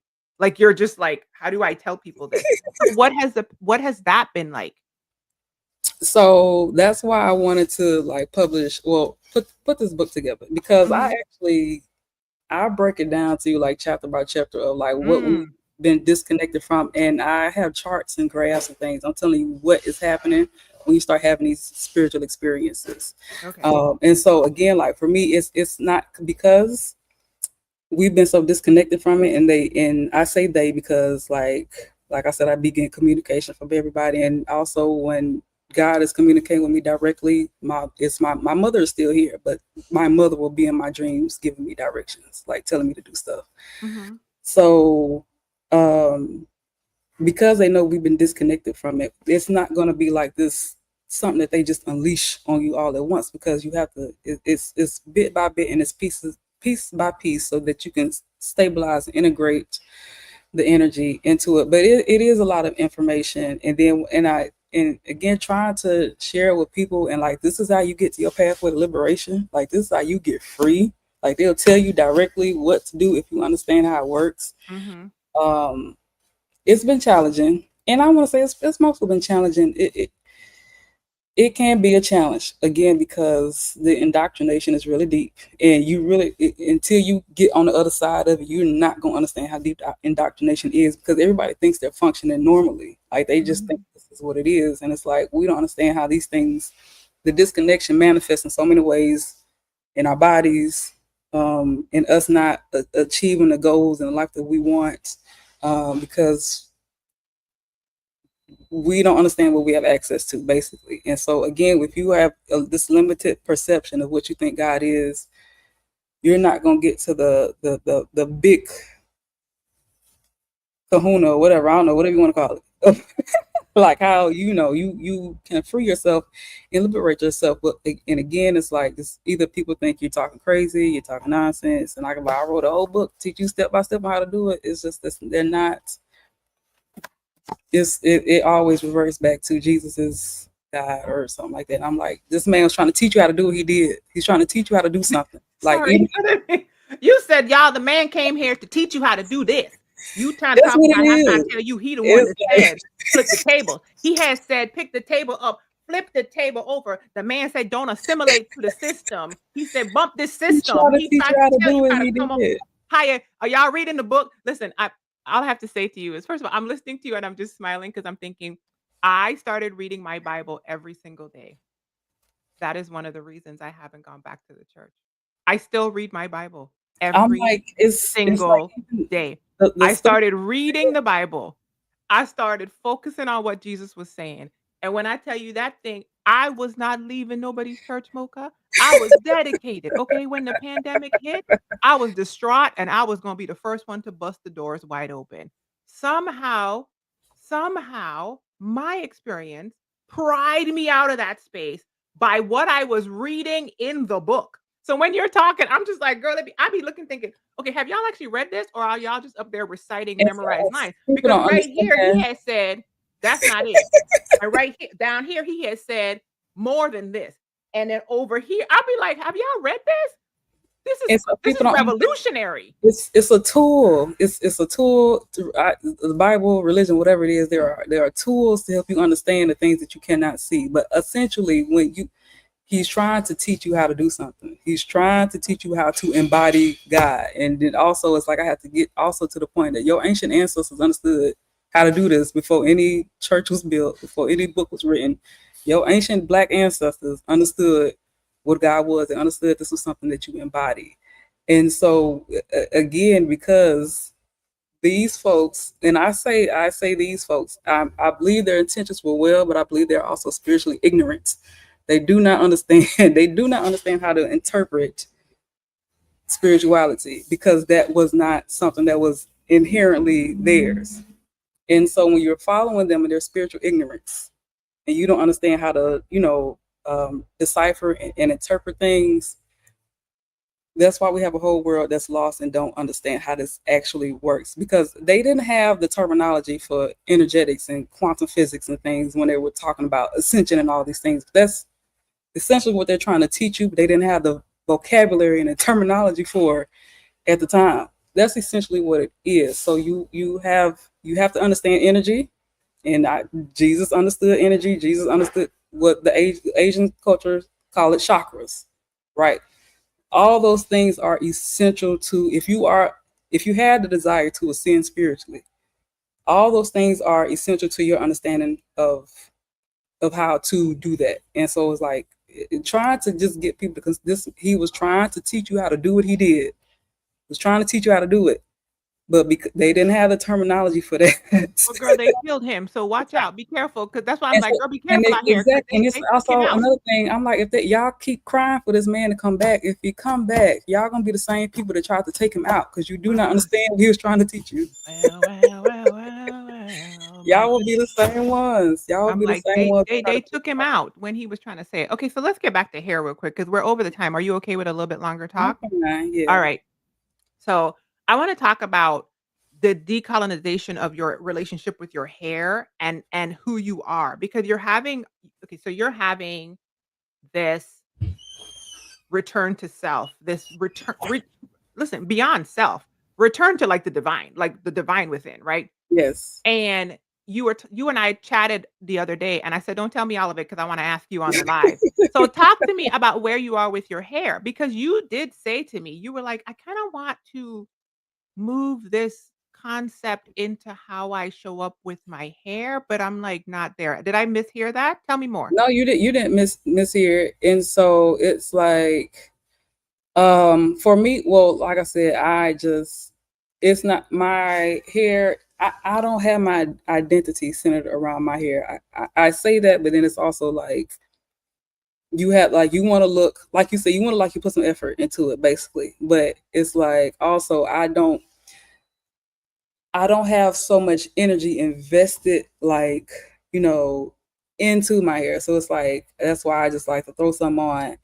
So when And you say you don't have your identity invested, you mean in a I don't want to say, a pro hair way or in a I don't know what to do, so I hide it way? Because there's 2 ways a person could have that experience. You know what I mean? Like, I'm fine with it, who cares? I put this on and I live my life, which is fine. that's Or where I I'm need at. to hide it. Oh, okay, okay, okay. Yeah.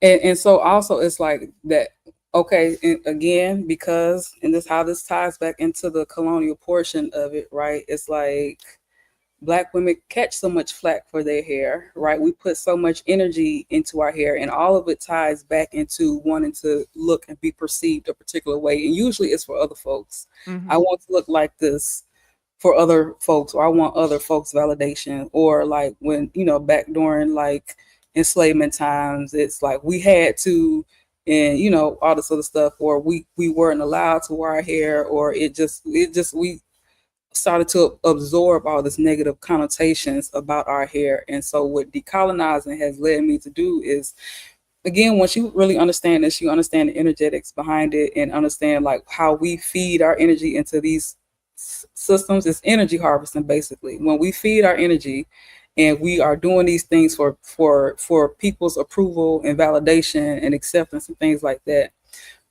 that's when we start robbing ourselves of, like, again, getting on our authentic path, right? And so that first step in college for me was like, I'm not feeling connected to my hair being like permed anymore. Like, I just want, I'm gonna figure out how to just rock I never figured out how to do my hair like professionally, but for me it was like step one is like, I'm disconnecting from people's approval of how, in perceptions of me. So if you want to get to it from that perspective, it's like doing away with people's perceptions. Like, I don't care. Even if I wear my hair like this, somebody's gonna be complaining, why you got white people's hair in your head, all this other stuff. It's like, it's either way, like, I feel like it's we absorb all this flack, and it's like, for me it was like, I don't care what you think. That, like, it was getting to that point. And yeah, for me, that's the decolonizing point, is doing away with people's perceptions and doing away with the outside world's approval of me and what I do in myself. Mhm. Basically, like, it was like, I want to exist for myself. I want to do what I feel like doing. I don't want to exist for other folks. Like, I'm connected to the world in that capacity, but for me and what I want to do, this is what I want to do for myself, and not have to suffer because of a decision that I made about my hair. How how has has that been an easy experience? Do you feel like you have hit a point where you actually think you don't really care what other people think? Or do you think that you still kinda care and you're trying to get it out of your system? I don't, I have to, Would because you walk out of the house with your hair the way it is? The regular just your hair? when I walk out, because like, right, if I take this wig off, my plait's gonna be sticking up all over the place. Mhm. Like, Would you walk out like that? That's your hair. probably not. Probably not. I'm Uh, like, "That's you?" Okay. Would you uh, take the plaits out and, like, do a braid out or I'll put a something? scarf on it like that. I'm not. I'm Listen, a not doing scarf will anything. fix it all. I told you, I love a good twist to the side and pin. That I don't care what's going on over here. As long as you gather this side right here and you pin it, you twirl and you pin, Yeah, all of a sudden everybody's like socially acceptable. And I'm just like, yeah. that twist to the side and pin will save you every time. So, yeah, so I'm not. It's either a wig or a scarf is going on my head. Like, I'll walk out with the plaits. Like, Mhm. I'll walk out with the plaits on my head, but I'll just like cover it up with a scarf, or I'll like put them in a little ball and bunch them How up do or you something. feel about that when you walk out with the plaits on your head? Let me Uh, ask this question. If you didn't put the scarf, like if you took your hair, pulled it back in the plait in a little ball, like you said, and no scarf or anything, and you walked out your house, how would you feel? I've done that before. I'll do it. What I feel like. And tell me the difference between how you feel in Jamaica and how you would feel it where you because you in the States visiting States Uh, versus Jamaica. whew, okay, if I were to do that here, and I felt like doing it, like if I was like, I Mhm. want to go outside with my plaits in my hair, I wouldn't care. I would probably have to deal with some people's stank looks, and I might have like a little spat with somebody, like, what you want me to do about your problem with my hair or something like that. um, in Jamaica, it will be the same thing. Maybe it will be more accepted depending on the environment you're in, because that even though it's Jamaica, you still have that class of people there that's like, so if I feel like doing it, then I don't care. But if I feel like putting on a wig or something, then for me, it's like if I feel like doing it, then that's what I'm doing, and I don't be caring about what other people have to say. But also, it's like I guess it depends on the vibe and the mood that I'm flowing in, and I find that to also be a luxury. I don't have to have my hair done all the time. I don't have to. If I feel like doing it, then I'm doing it, not because I got to go to work or I gotta impress a bunch of people. I find that liberating itself, because again, most of us, we do these things. We keep these things going because we're doing it because we have to, or some way to feel more socially accepted. So, but for me, it's like I don't feel if I don't feel like fooling with it, then I'm not fooling with it. And you're gonna get the wig, or you're gonna get the headscarf, or you're gonna get it looking crazy. I don't know. It's for me, it's whatever I feel like floats my boat. So I don't know if I'm answering the question or not, I'm but thinking, I'm thinking. Do you wear wigs that are that assimilate? You said when you first started wearing wigs, you weren't finding ones that matched your texture. like I And try, now I have a closet full of wigs, and they're right, all types. They're the curly ones, and right, I right. didn't know what I was doing. I was like, oh, that look cute, and then I would get it, and I was like, I'm not doing. I don't know what to do. I'm not doing Mhm. it. And so I was like, you know what? At the very least, I can keep my hair plaited or braided up, and I know how to use a flat iron. I can do that, and then put a wig on the front. That's what it was for me. Like I have a closet full of all kind of textures, uh, afro looking, coily. Again, when I didn't understand kinky straight, I had like some of the more straight, like Yeah, shiny like the hair, sleek looking and I ones. was like, oh, this ain't it. This ain't. I'm not. So It was do a you whole think level that of your choice for the conversation. kinky straight look is more out of ease Yes. on and skill, like we were talking about skill level, and less out of trying to have hair that appears straight? Yeah, it's out of ease. Like Mhm. when a lot of people, oh, is that your hair? I'm like, okay, fine, whatever. Like it looks like I did some, but I really didn't do much of anything. But it's Right. definitely out of ease. And like I said, even when I would have the other, like, I would try and like do like little coily rod sets to try and like get my hair like more coily or match like the texture. It was just too much, and I was like, I can just leave this little bit out in the front, keep the rest plaited or braided up, and slap this on, and that's it. Like I don't Yeah, feel I like think it's interesting because 'cause I'm listening to you. I'm also trying to see if I could get this picture. I should have put this in here. But, I I think that there is room for us will it let me? Let me try again. I'm doing stuff while I'm talking to you. Um, I think that there is room for us as Black women to allow ourselves to have did it do it? I'm doing too many things while I'm talking to you. To I'm not. make a choice about our hair that is indicative of ease, as opposed to this person, doesn't love their hair texture and they're trying to whatever, right? This hair on top of my head, this is not my hair texture. Okay? It's not. I just think it looks fun. It makes me happy when I got like a couple coily crochet hair things that Amazon loves to send me and I love to buy, okay? And I chuck And them up there. I recently discovered the ponytail, and so like, I saw like a girl, and I was like, I want something I want it easy, and I don't want to have to figure out a bunch of stuff how to do it. And I saw a girl; she just had like this $20 pack of hair, and she put a rubber band thing on it and put it on her hair. I was like, I'm gonna try that, and it was like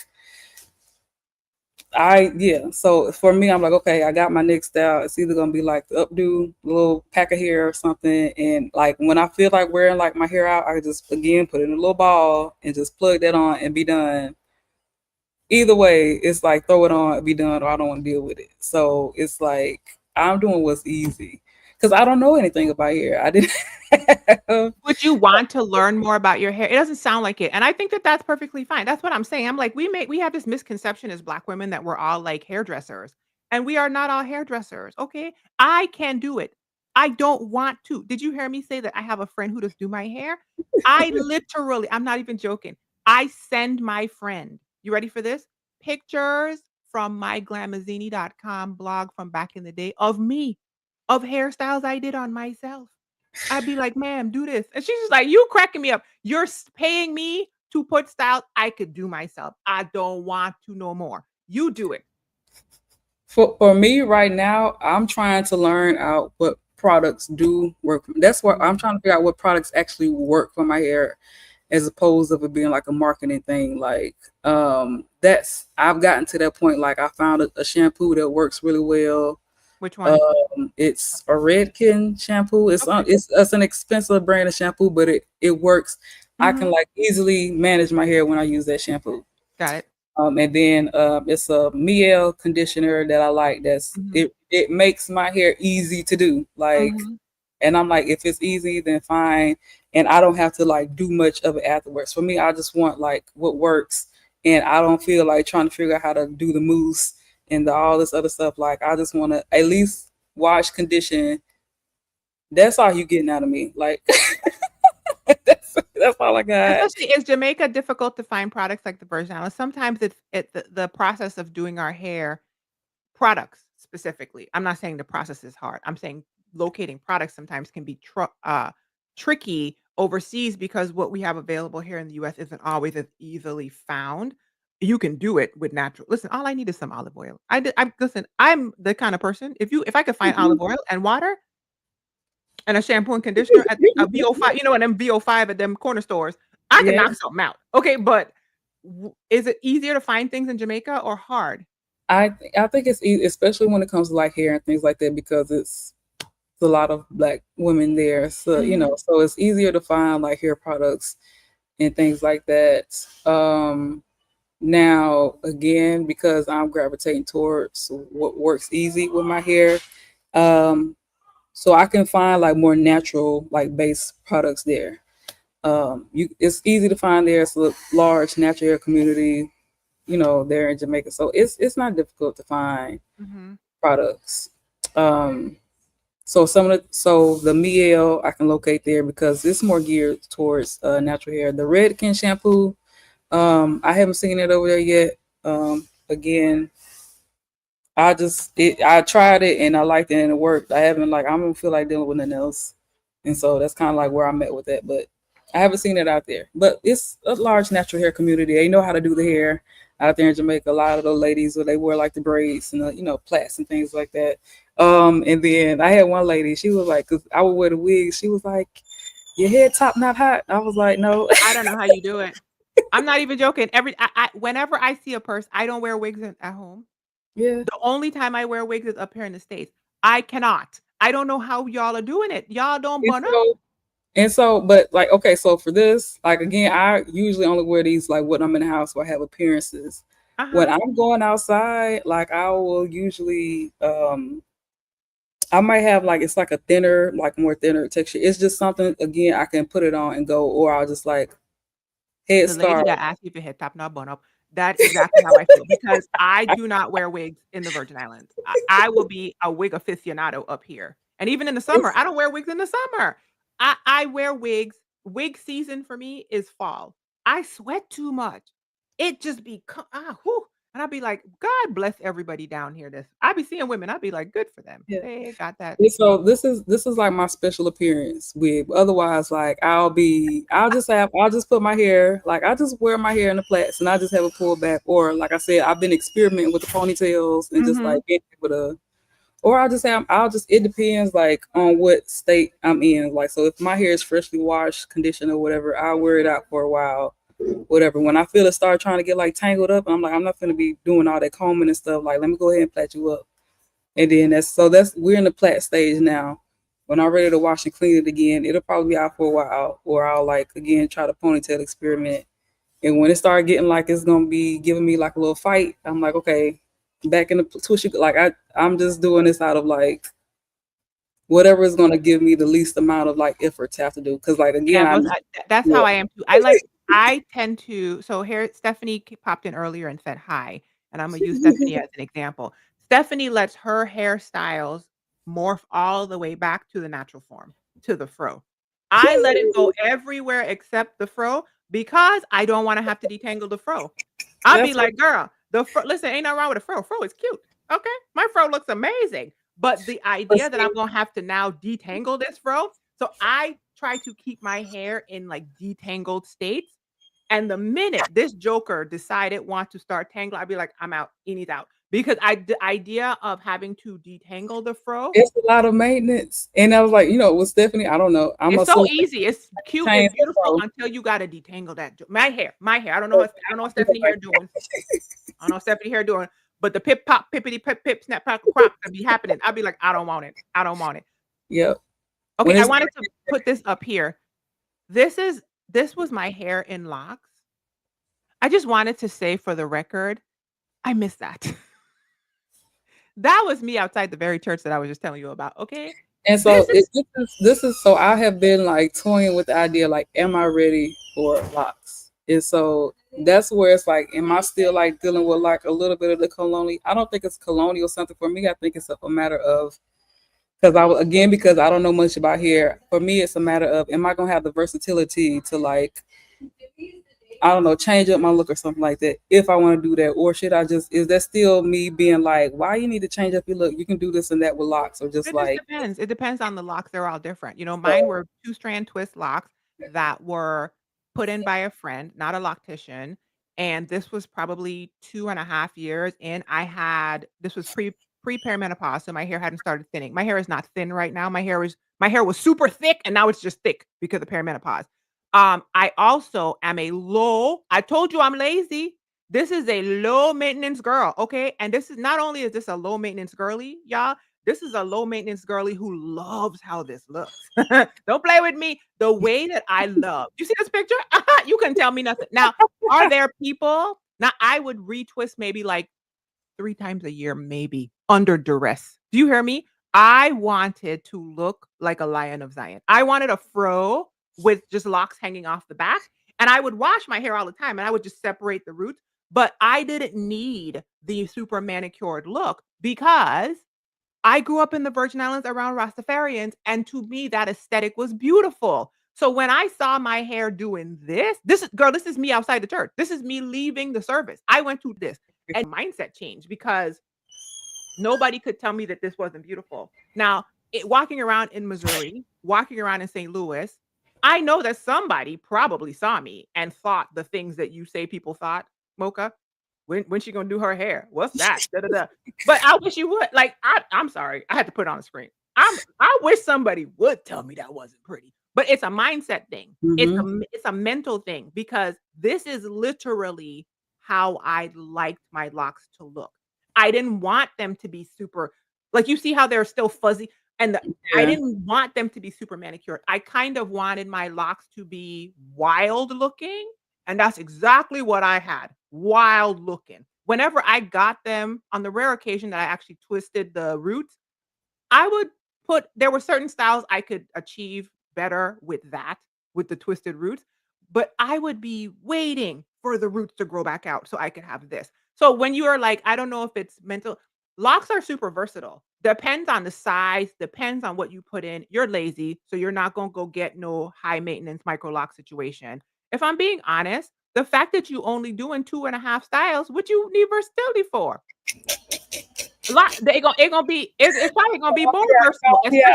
especially with all this water stuff that you're talking about, and Yeah. let's just talk about the divinity part of it, okay? Because I'm from the Virgin Islands, and because remember Mocha Jumbis and more alignment with the divine, I believe that your hair holds energy.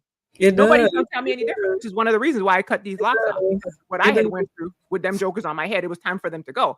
But also, I'm like, all of this divine work you doing, they're like antenna. I'm not joking, girl. They're like antenna. I There think are. There are. I don't know what your hair density is like. Now, I'm not saying your hair would look. Let me take this off the screen. I'm not saying your hair would look like that because that really is that's thick. Like my hair back then was like super thick, thick, right? So other people's locks look different. it depending on if you have thin hair, your locks could look a little boneless at the beginning. I'm not gonna lie. It could get a little boneless. It could be a boneless, but eventually when the hair starts locking, you know what I mean, and more hair starts adding to the lock, it will thicken up. I'm listening to you and I'm thinking, what I'm thinking is I wonder when she's gonna lock her hair because it just feels like locks are the next step, boobies. And you're Yeah. gonna do that, and you're gonna be like, I cannot believe I did not do this early, especially with all this water stuff you talking about and like feeling connected to stuff. Girl, I'm just like, wait till she lock her hair. And I'm like, is she gonna lock it or is she not? What's that about? Because I'm I'm, going back. You see that? Did you see my picture? This is mhm. this is a temporary form, okay? I'm already itching. My brain is not itching like, but itching like my brain is like, I need to start another set of locks. I need it back. Yeah. I'm there teeter tottering with the idea. So like, I think yeah, you would love it. It just depends. I And like I probably said, would. there's I'm obviously I'm really lazy with my hair. Like, so it does make sense, but it's like for me, I had that random. Oh, what if I want to do this? Like, am I gonna be able to do that? Well, I don't know. It's probably something. It's very minuscule and stupid that's preventing me from like I actually. understand, but I guess this is me saying, "But you only wearing 2 in a possible style." No, so we're talking. I'm not talking about nothing. I'm You ain't just talking talking about about. nothing, girl. You ain't talking about nothing, okay? That's what I'm listening to you. I'm like, "What are you saying?" It's not like you're one of these people that wanna have a 20-inch bust down next week and then whatever. I'm just like, "Girl," and locks are super versatile. Like, don't look at me. I told you I was lazy. I was lazy, but I loved it. But I know a lot of people who have different versions of locks and style them jokers into oblivion. They be living their best life. Practically every style you could think of, you can do it with locked hair. The Uh, one I just showed you is that was clean, gigantic, lion-like mane of hair. mhm. My favorite look. When I tell you nobody could have told me anything. I don't care what they were saying. They couldn't have said it to my face, okay? But that was like an internal work. That was an internal work. I was Yeah. walking around with that on my head like, "Huh, Mhm. and I wish you would say something to me. You see it? You see it?" And I think I oftentimes wonder if that confidence translates. Like people are like, "I think I'm supposed to hate that." But what I would get a lot actually, Mocha, is your hair is beautiful, but I don't think I could do that to my hair. People would tell me that all the time. I see the beauty on you. I don't think I would see the beauty on me. And I'm just like, there's the decolonization right there. Mhm. Mhm. Because we probably got the same hair. Probably. I have a question for you, and then I'm gonna wrap it up. When you Okay. went to Jamaica, what was it like being in a predominantly Black person space as opposed to being in? Because when you said you moved, you were like, "Honestly, I chose a space so that I didn't have to be around predominantly white people." And I'm like, "I get it. I get that." Because I had the opposite experience, right? I came from a place where we were everything. We were the top of everything. We're the police officers, we're the government, we're the teachers, we're the pastors, we're the everything. And white people were visitors in our land. And then I came up here and people started to talk to me crazy, and I was just like, "Who are you talking to?" Right? Because I was just like, obviously, like, who are these people? What was that like going the opposite girl I did? I told Oh, you how to thing. What was yeah. it like going the opposite way? For me, it was the most liberating thing. Even the first time I had went there in college and just seeing like I would see the buses ride past and I would just see nothing but black people, billboards everywhere. I was like, oh my gosh, that was for me. That was my first version of Wakanda. Like if I was to picture that, I was like, I would all black, but like going and just people like don't understand. It's really the small things like just being able to just exist Mhm. and not have that like is it perfect? No, like I'm not trying to romanticize places, but that being a layer of removal and I can just exist and people can naturally just be and just seeing black people just naturally be, for me that was, I was like, I'm never going back. What about the beauty standard? That's something. Okay, so let me ask you this question because I can't see from the neck down what you got going on. So you might have, but Black women a lot of times, we got a little bit of Coca-Cola bottle shit. We got a little bit more going on, right? What is Yeah. it like to go from the US where it's like white thinness to Jamaican men? Because when it's let me tell you what, I'm a stick. I'm a stick. I'm a stick in the Caribbean. So I had trauma being a stick in the Caribbean. The minute my toe hit the ground in the Virgin Islands, you hear me? Oh, The minute my toe hit the ground, the cat calling starts. And I'm oh just my like, there god. they are. I'm just like, oh, my people, okay? Girl, I be walking on the tarmac and them men are out of control. And I'd be like, hey, y'all, we're back. We're back to where I am celebrated. Oh yeah, yeah, yeah. That was okay. So How many marriage proposals have you gotten? I can't even count. I can't even count. That's why I'm like, it was, it was something to navigate. I don't want to say I was surprised, but it was just you really, again, just okay. So because this is, I'm like in duality with this thing because like it's appreciated, and so Mhm. and that's I also know how like a lot of some of us get caught up in that, and that's how a lot of us end up in unnecessary situations because we just get so Well, we're not they aren't accustomed to that in the I was US. about to say, it's because when you come down there, people aren't accustomed to it. Somebody like Right. me expects it to happen, Yeah. and I don't take nothing of it. When one person give you attention, all of a sudden you in a scheme, and he Yeah. know, and that's Yes. what's happening. They're preying on you. And they know you don't get that They type of know you attention don't over know. there. Yes, and as a Virgin Islander, I'm gonna give away our recipes. Yes, we know you guys don't know. We know you guys don't know. We just know how you don't know. I've literally pointed things out to that with my husband, like gone home and been like, "Look at this recipe. He's trying to get that wet in there." And I'll be like, "Look at him. Look, look, look, look, look. He's about to do this." And my husband be like, "How can you tell?" I'm like, "Because he's scoping her out. She's on vacation and she about to have her Stella So I experience." appreciated it. I appreciate it, but also I don't get wrapped up in it. So it feels good. It feels nice to just be like, The beauty valued and standard? things like that. Yeah. So just like just being as a black woman and just like not having to again go through all those transformations just to get to, and again to have other people perceive you as beautiful again because I did my internal work. Like I had been like, girl, I know I'm the bee's knees. I don't need you to tell me nothing. That's where I was when I went there. But Oh, again, nice, I nice. understand like I appreciate it, and it's just to be in your more natural state, and then like being able to navigate things. And it's even if you do come across an individual like that, you get to you read it much easier, right? Because you're in a state of where you're not looking for that from somebody else. Right. So you can recognize when somebody's being like trying to scope you out or see if your opportunity as opposed to if they're genuinely interested. And even if they are genuinely interested, it's like they'll be calling you 1 second, the next lady come they calling her too. Is like Listen, just I so I'm not rapid. gonna lie, and as I've gotten older, I am not, like, making a l I definitely was influenced by the need for the male gaze much more than I would like to admit growing up, you know what I mean? And so it's not that important to me anymore. Like, it's important, but not, like, as important as it used to be. But Mhm. I'm not gonna lie and tell you I don't miss it. When I tell you, the minute, because in the Virgin Islands, we don't have those, you have to walk out on the staircase and go into off the plane. You have to get off the plane like the president on the stairs outside, right? The little truck that pulls up. So the minute they crack that door open in the Virgin Oh Islands, they God. see me, and I hit to the top of the staircase. These men are at work. These They men are don't at work. One time, a set of them was bawling out to me, and my husband was right there. And I said, I'll never forget this because I they do said, not I care. am married. I'm walking down the tarmac, and the man say, "Eh, pull my wifey."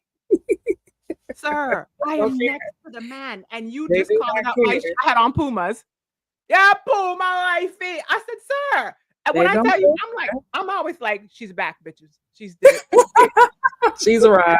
She's back. These She's people in Missouri don't arrived. know what they're missing, okay? Nobody is appreciating me in my natural form. She has arrived. Yes.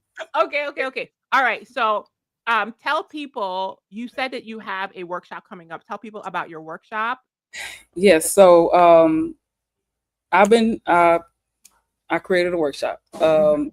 This is for women who are like they're ready for that phase of like tapping into their full self, reawakening your ancient divine energy. Because again, I just I really am trying to get like more black women to understand who they are, and I'm not trying to say that in a cliche sense. Like I need for you to understand who you is and the energy that you carry and what you have access to, and you don't have to be doing whatever trajectory you think you're doing if you're miserable and things like that. And you really want to know like how do I actually like get to that full like scope of things, my full self, your Mhm. higher self, whatever you want to call it, that's calling out to you that you don't know how to get to, or you're unsure how to get to, and you don't know the steps on how to like actually navigate that portion. That's who this workshop is for, and I'm taking you through the programming we've been brainwashed with, the patriarchal and the colonial portion, um, which I also discuss in my book, how women have a natural connection to the spiritual world. It's just been hijacked. That's why the world is messed up. But we have a natural connection to it. Um, we've been robbed of it. And we are going back to that time where we were operating in our more natural organic state, which is we are naturally spiritual beings. And so I'm wanting to help women who are at that place. They know something is there. Again, I was just thrown into stuff. I knew it was something. I didn't know what it was. But you are at that point where you know, like, this ain't it. Like, I've done all the things. I've checked all the boxes. I've gotten the degrees. I've gotten the jobs. I've gotten the man. I've done all this stuff. I'm still not fulfilled. That's who I am doing this for. We are returning. Thank you, Marissa. Like, this is actually what it is, and I'm not saying it in a cliche sense. When I said the ancient ancestor came to visit me, she showed me that the ancient world is returning. And I'm going to say that in a literal sense. So if I want to work with women who are prepared for that, or not, or want to know how to prepare for it and how to prepare themselves, because again, it's like, how fascinating would it be if you were to understand how your energy works and how you get direct communication on how to get to your bag? Like, I'm not gonna say how much, but again, they told me in dreams, I'm gonna gift you this amount of money. It's a large amount of money. And so it's like, I'm like, cool, show me how to get to it. Mhm. That's the type of stuff that you unlock when you tap in and you like fully understand who you are and the energy that you carry. And you don't negate your ancestors. You don't think they're evil. And you open yourself up to, and you do it from in an enlightened place. You have no idea what you have access to. I call it like a divine inheritance. Mm. They show me I got money in places I don't. I got to go to London for something. I don't know. I got some money over there. Like, you don't understand like what you have access to. You get access to all this stuff, but if you don't understand again how to do this and how to tap in, or you're scared and you are afraid of your power, you're gonna be missing out on a whole lot. It's like you probably got bags of money sitting somewhere and you wouldn't even know it. It is like you get direction and communications on all these things. We've just been so disconnected and so uh fearful. You have the world is yours, basically, when you understand, like, again, when you're doing it from an enlightened place. And I understand like people's fear around it, right? And so you have to understand your energy, because if your energy is all over the place, that's going to be your experience. If your energy is low and you try and start tapping into spiritual stuff, that's the experience you're going to have. When you're doing it from an enlightened state, from a higher energetic standpoint, like, you just get like so much information and guidance. They let me know when somebody got ill will or negative intention towards me. I've had all kinds of dreams about people, and I'm like, oh, what was that about? Like, and then stuff comes to pass, and you have that level of protection and you have that level of guidance that you are not getting when you are fixating solely on what they told you is the spiritual world, or told you a lot of stuff that you have been taught to demonize are actually essential tools. And for you to get to a state of enlightenment, Mhm. essential tools. And even when I say something about ancestors, and it's like it's like people think it's one or the other. And I'm like, I wrote an article recently. I have a Substack. It's the same thing, Decolonizing the Divine. God gave you tools to help you navigate spiritually. Your ancestors are one of them. The plant, the earth is one of them. The water, the earth, the wind, those are tools to help you. Um, Everything that we've been taught to disconnect from are tools to help you navigate the planetary system.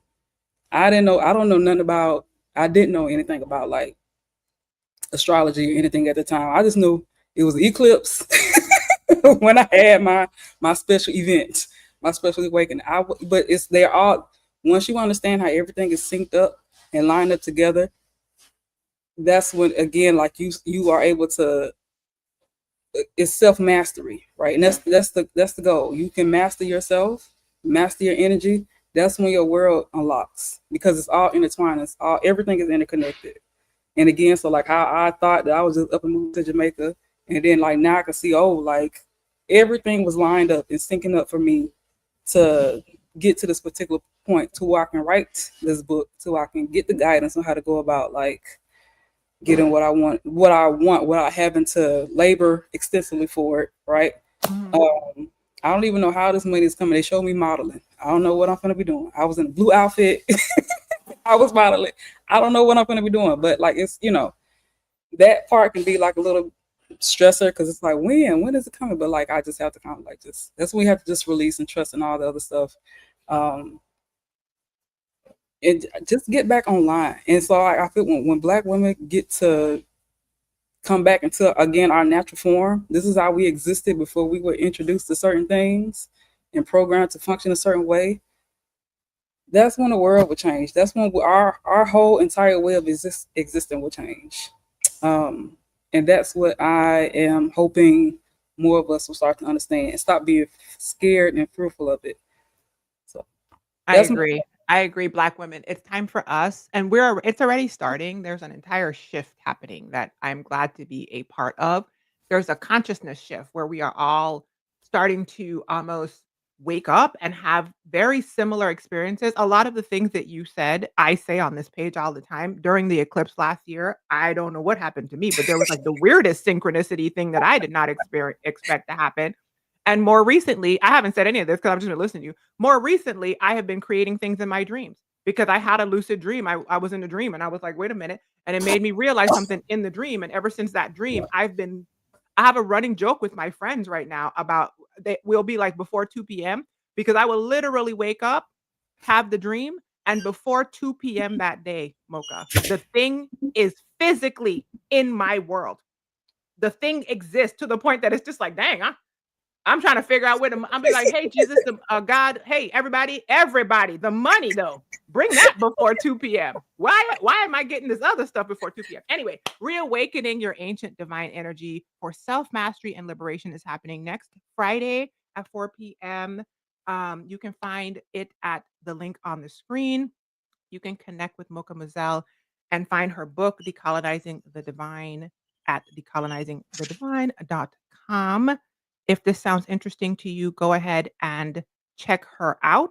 Hit the like button, you guys, before we leave. I always forget to ask these things. If you are watching on YouTube specifically, please subscribe. Okay, your girl finally hit 35K, which was my page was stagnant for years and I just kind of like left it alone.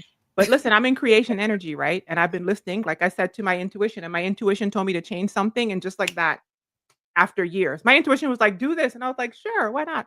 I guess I'll do it. And that's now how here we it is. are. I'm like, how much easier is that to just Listen, my page was stuck. I have an accountability partner who I love her so much. I don't think she's watching, but if she watches on the replay, hi Galanda. I was like, my intuition told me to do this. She jumped on, she started doing it with me. She made a video. She said, Rushini's intuition said to do this. We doing it. We in it. And I was like, you better. So yeah. Also, if you want to work with me and create a life that you love and not just tolerate, visit deeppineapplecrowns.com to find out more information. Mocha, thank you so much. Thanks, everybody. Thank you. Oh, I forgot. Be well, be encouraged. Let me not forget. Here's a thank you so much for pineapple. having me. I didn't get to thank you for letting me be a complete stranger on your channel. Come I on here know. and talk my talk. Like it hasn't been easy actually. Trying to get to share this with people, and I Why? and um again because Tell me the truth. Why? it goes against the grain of what we've Mhm. been taught. It sounds unfamiliar and it sounds scary. And if I start telling women like you was doing like all that stuff before it became, you were doing this. You taught the world spiritual knowledge and spiritual wisdom. If you understand what you inherently have, Listen, all you gotta do here's the thing, this is what I've learned, Mocha. I understand why it's difficult because it would have been difficult for you to tell me this years ago. I had to walk through my own experiences, right? And I'm still on the experiences. I'm still having them, okay? I'm still in the experiences. But what I know to be true is if I go and anybody who listens to my page knows that I'm nerdy. I love to read research studies. I'm a weirdo, okay? I love it. And you're not going to take it from me because that's who I am. All right. If you even consider what the Eve gene is, you don't have to even understand the energetics. Science is limited in its comprehension on its ability to explain to us what's going on. But if you even have a grasp of what a black woman is, okay, what she's saying is right there in the we have already discovered that all of this came from us, okay? And if you look at all of it coming from us, I believe in my own personal experience and just understanding of the limited understanding of science, that what that is telling us is that we have a proximity to the divine that we don't understand. There's a reason Like why you right there. You there's right a there. we Like, right there. if We you just right there. if you And understood. listen, we're right there. And there's a reason why we are taught how to not connect to it because when we I don't even connect to it before 2 p.m., like literally that experience, I'm not joking. Like in my mind, the experiences I've been having, I'm listening to you and I'm just like, you know what? That's how I know I'm on track. Because when you plug into the source, whatever that source is, you start getting the same messages as other people. This woman is literally sitting here saying a lot of the things I have even figured. I pick a word of the year every year, Mocha. Probably 6, 7 years ago, my word was mastery.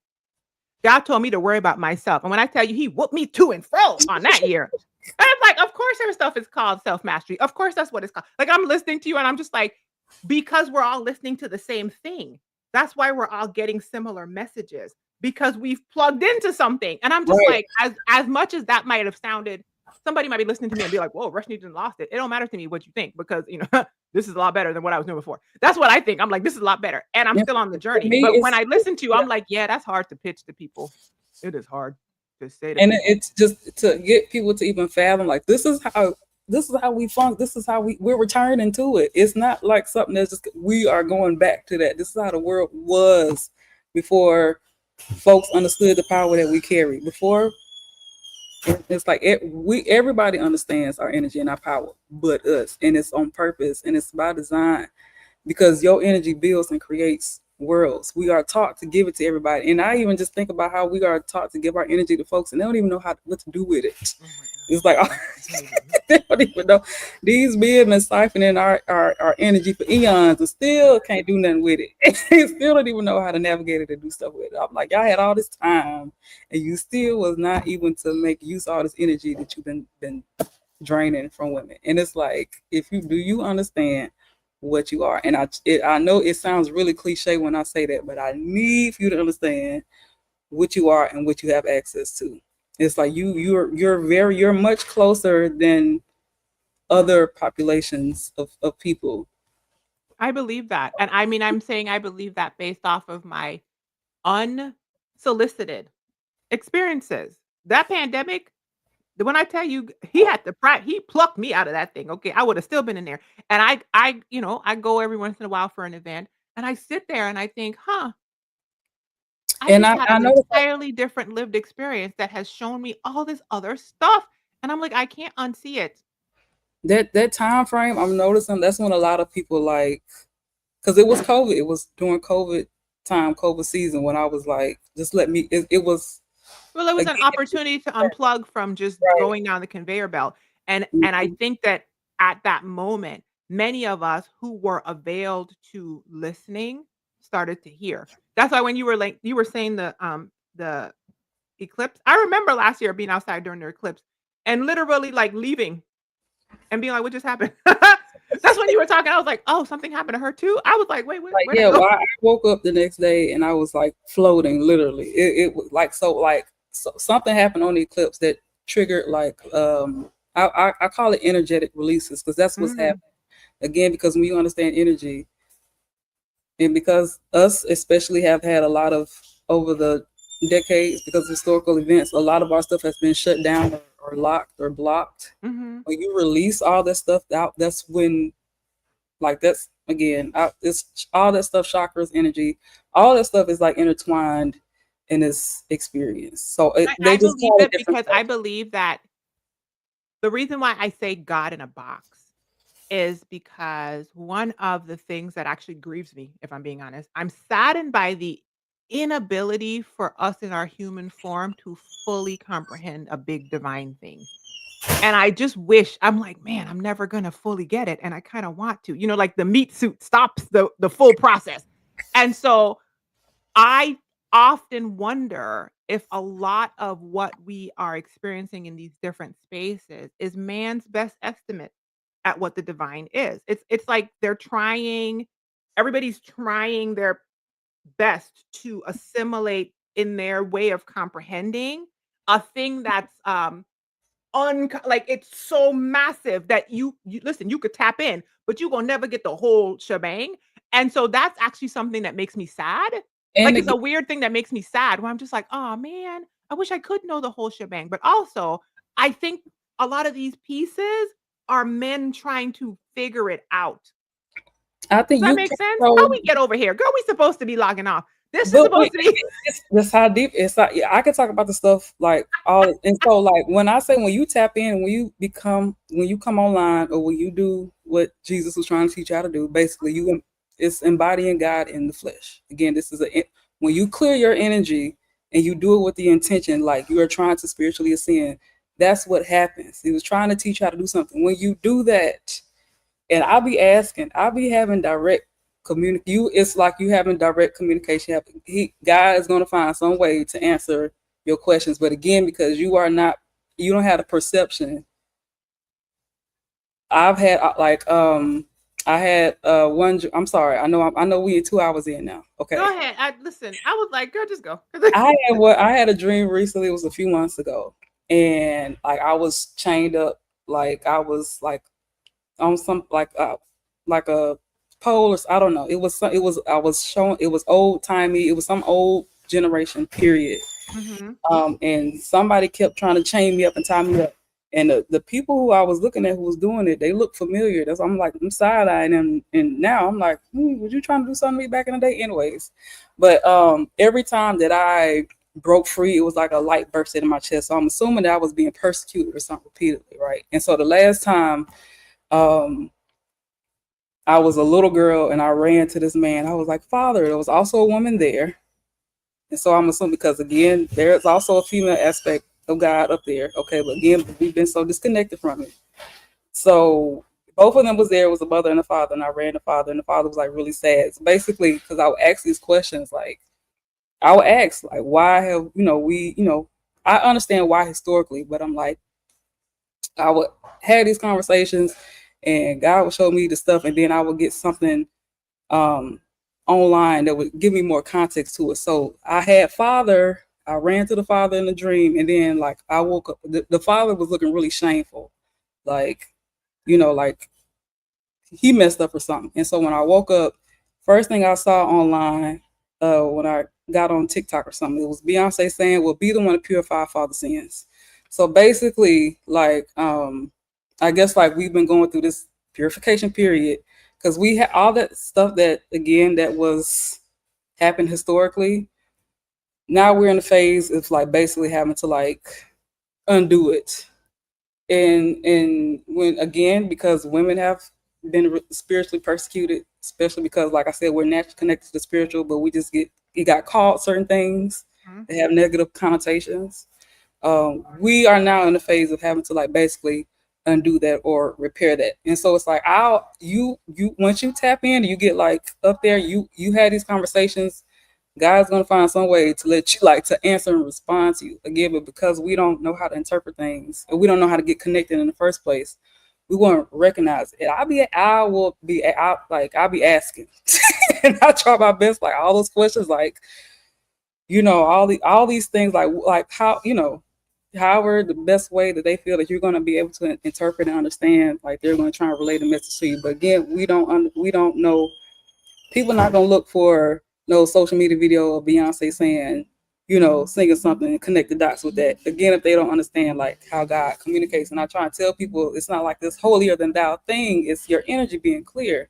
When your Mhm. energy is clear, the easier it is for God to communicate with you, like it's about your energy is clear, the easier it is for them to Okay, I have a communicate question. I and need to transfer. go. I'm hungry, Mocha. I like you too much. I gotta go, but I have a question. Okay, wait. And then after this, we gotta go. Okay, so the question is, this is the question. The question is, why is it so important for you to get the message out to other people as opposed to just live it yourself and have a beautiful life? Because I'm listening to you and I'm just like, I'm not as pressed as she is to let everybody know. Like I mention it in my videos, but like for me, I'm just like, Imma just create everything. Imma just wake up in the morning and make it before 2 p.m. and go about my business. And I'm just like, "Oh, that's nice. She wants to tell everybody." And I'm like, "That's that's so I, is that selfish? I'm I selfish." feel like that's how you. That's And yeah. I'm tired. I'm I'm listening. I'm at just like, "Huh." I'm at that point now actually. But what I do realize, I was like, this is how we save the world, or this is how we save ourselves. Again, we Mhm. understand what we. So people do things, or they bear these burdens because they think they have to, or they don't understand how to free themselves from it. Yeah, Michelle, I wasn't trying to free y'all.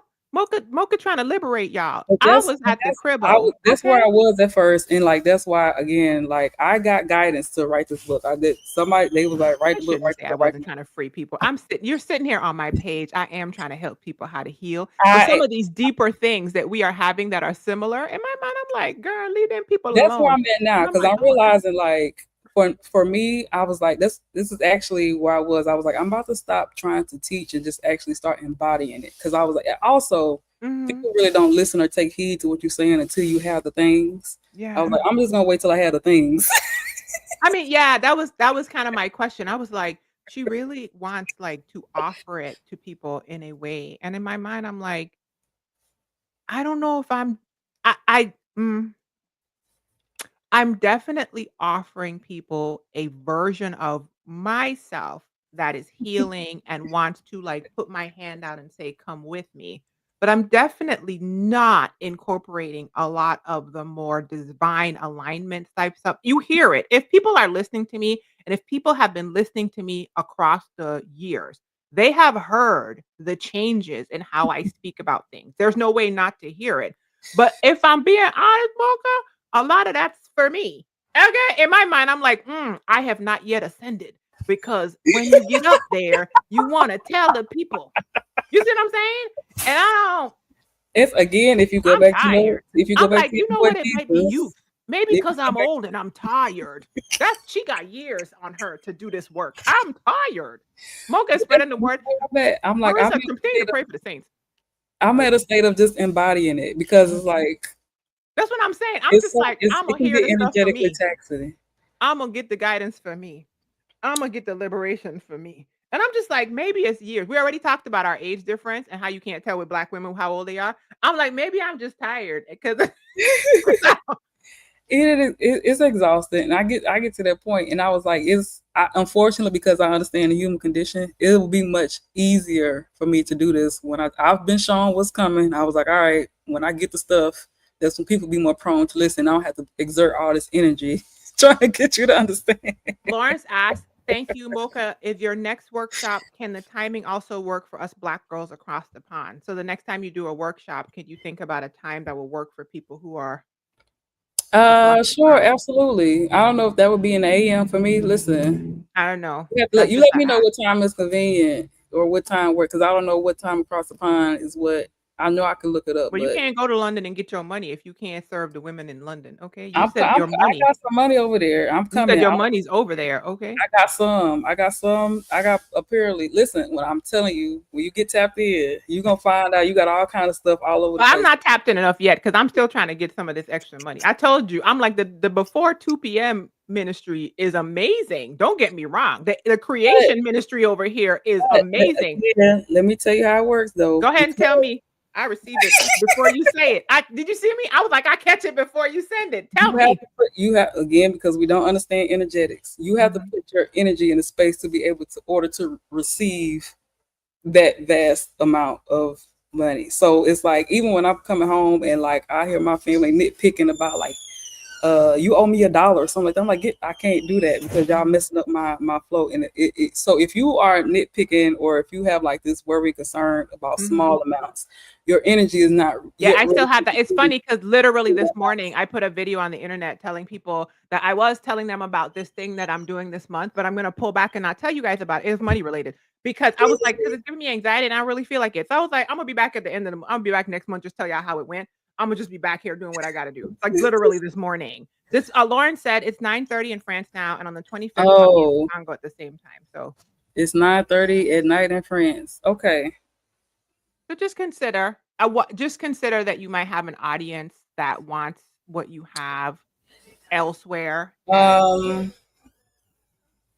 I was trying to think if I have an email list somewhere. I forgot to. it's not on Yeah. Decolonizing the Divine. You can't get to your It email list there? probably so I was revamping my website and I don't Mhm. know if I put the Well, sign up. put it out there. Get yeah, you guys, she'll figure out how to You know how to what? get Hold on on. the email. Give me a little second and I'll just give me a little second to pitter patter and I'll Listen, find Mocha, I got it. to go. You know why? Listen, this is what does happen when I like people. I just have to tell them about themselves because I just give an hour. Let me tell y'all what happened, and then we gotta go. I just give an hour for the live because then when I get off the live, we just be back there kikiing and laughing for another hour. Ain't I right, Marissa? Marissa, we've been listen.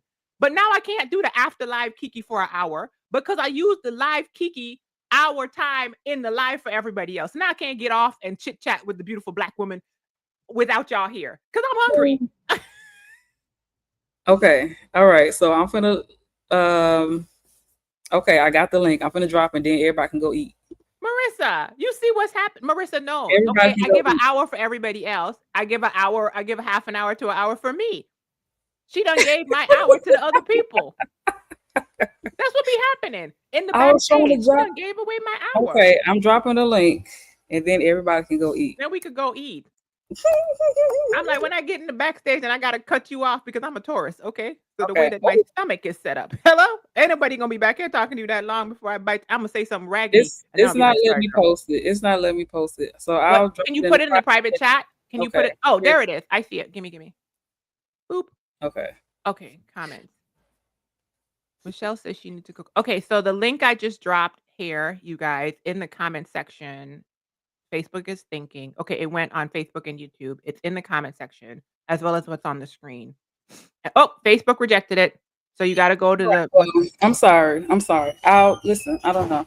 no, not you. I'm saying Follow me StreamYard. online. StreamYard Facebook rejected it, Okay. not you. Okay. So but it's on the screen, you guys. So that's what you need to go to what? Sign That's up for for the the email? email. Yeah. Yeah. Get on the Okay. email list. Okay. All Um, right, you guys. This was amazing.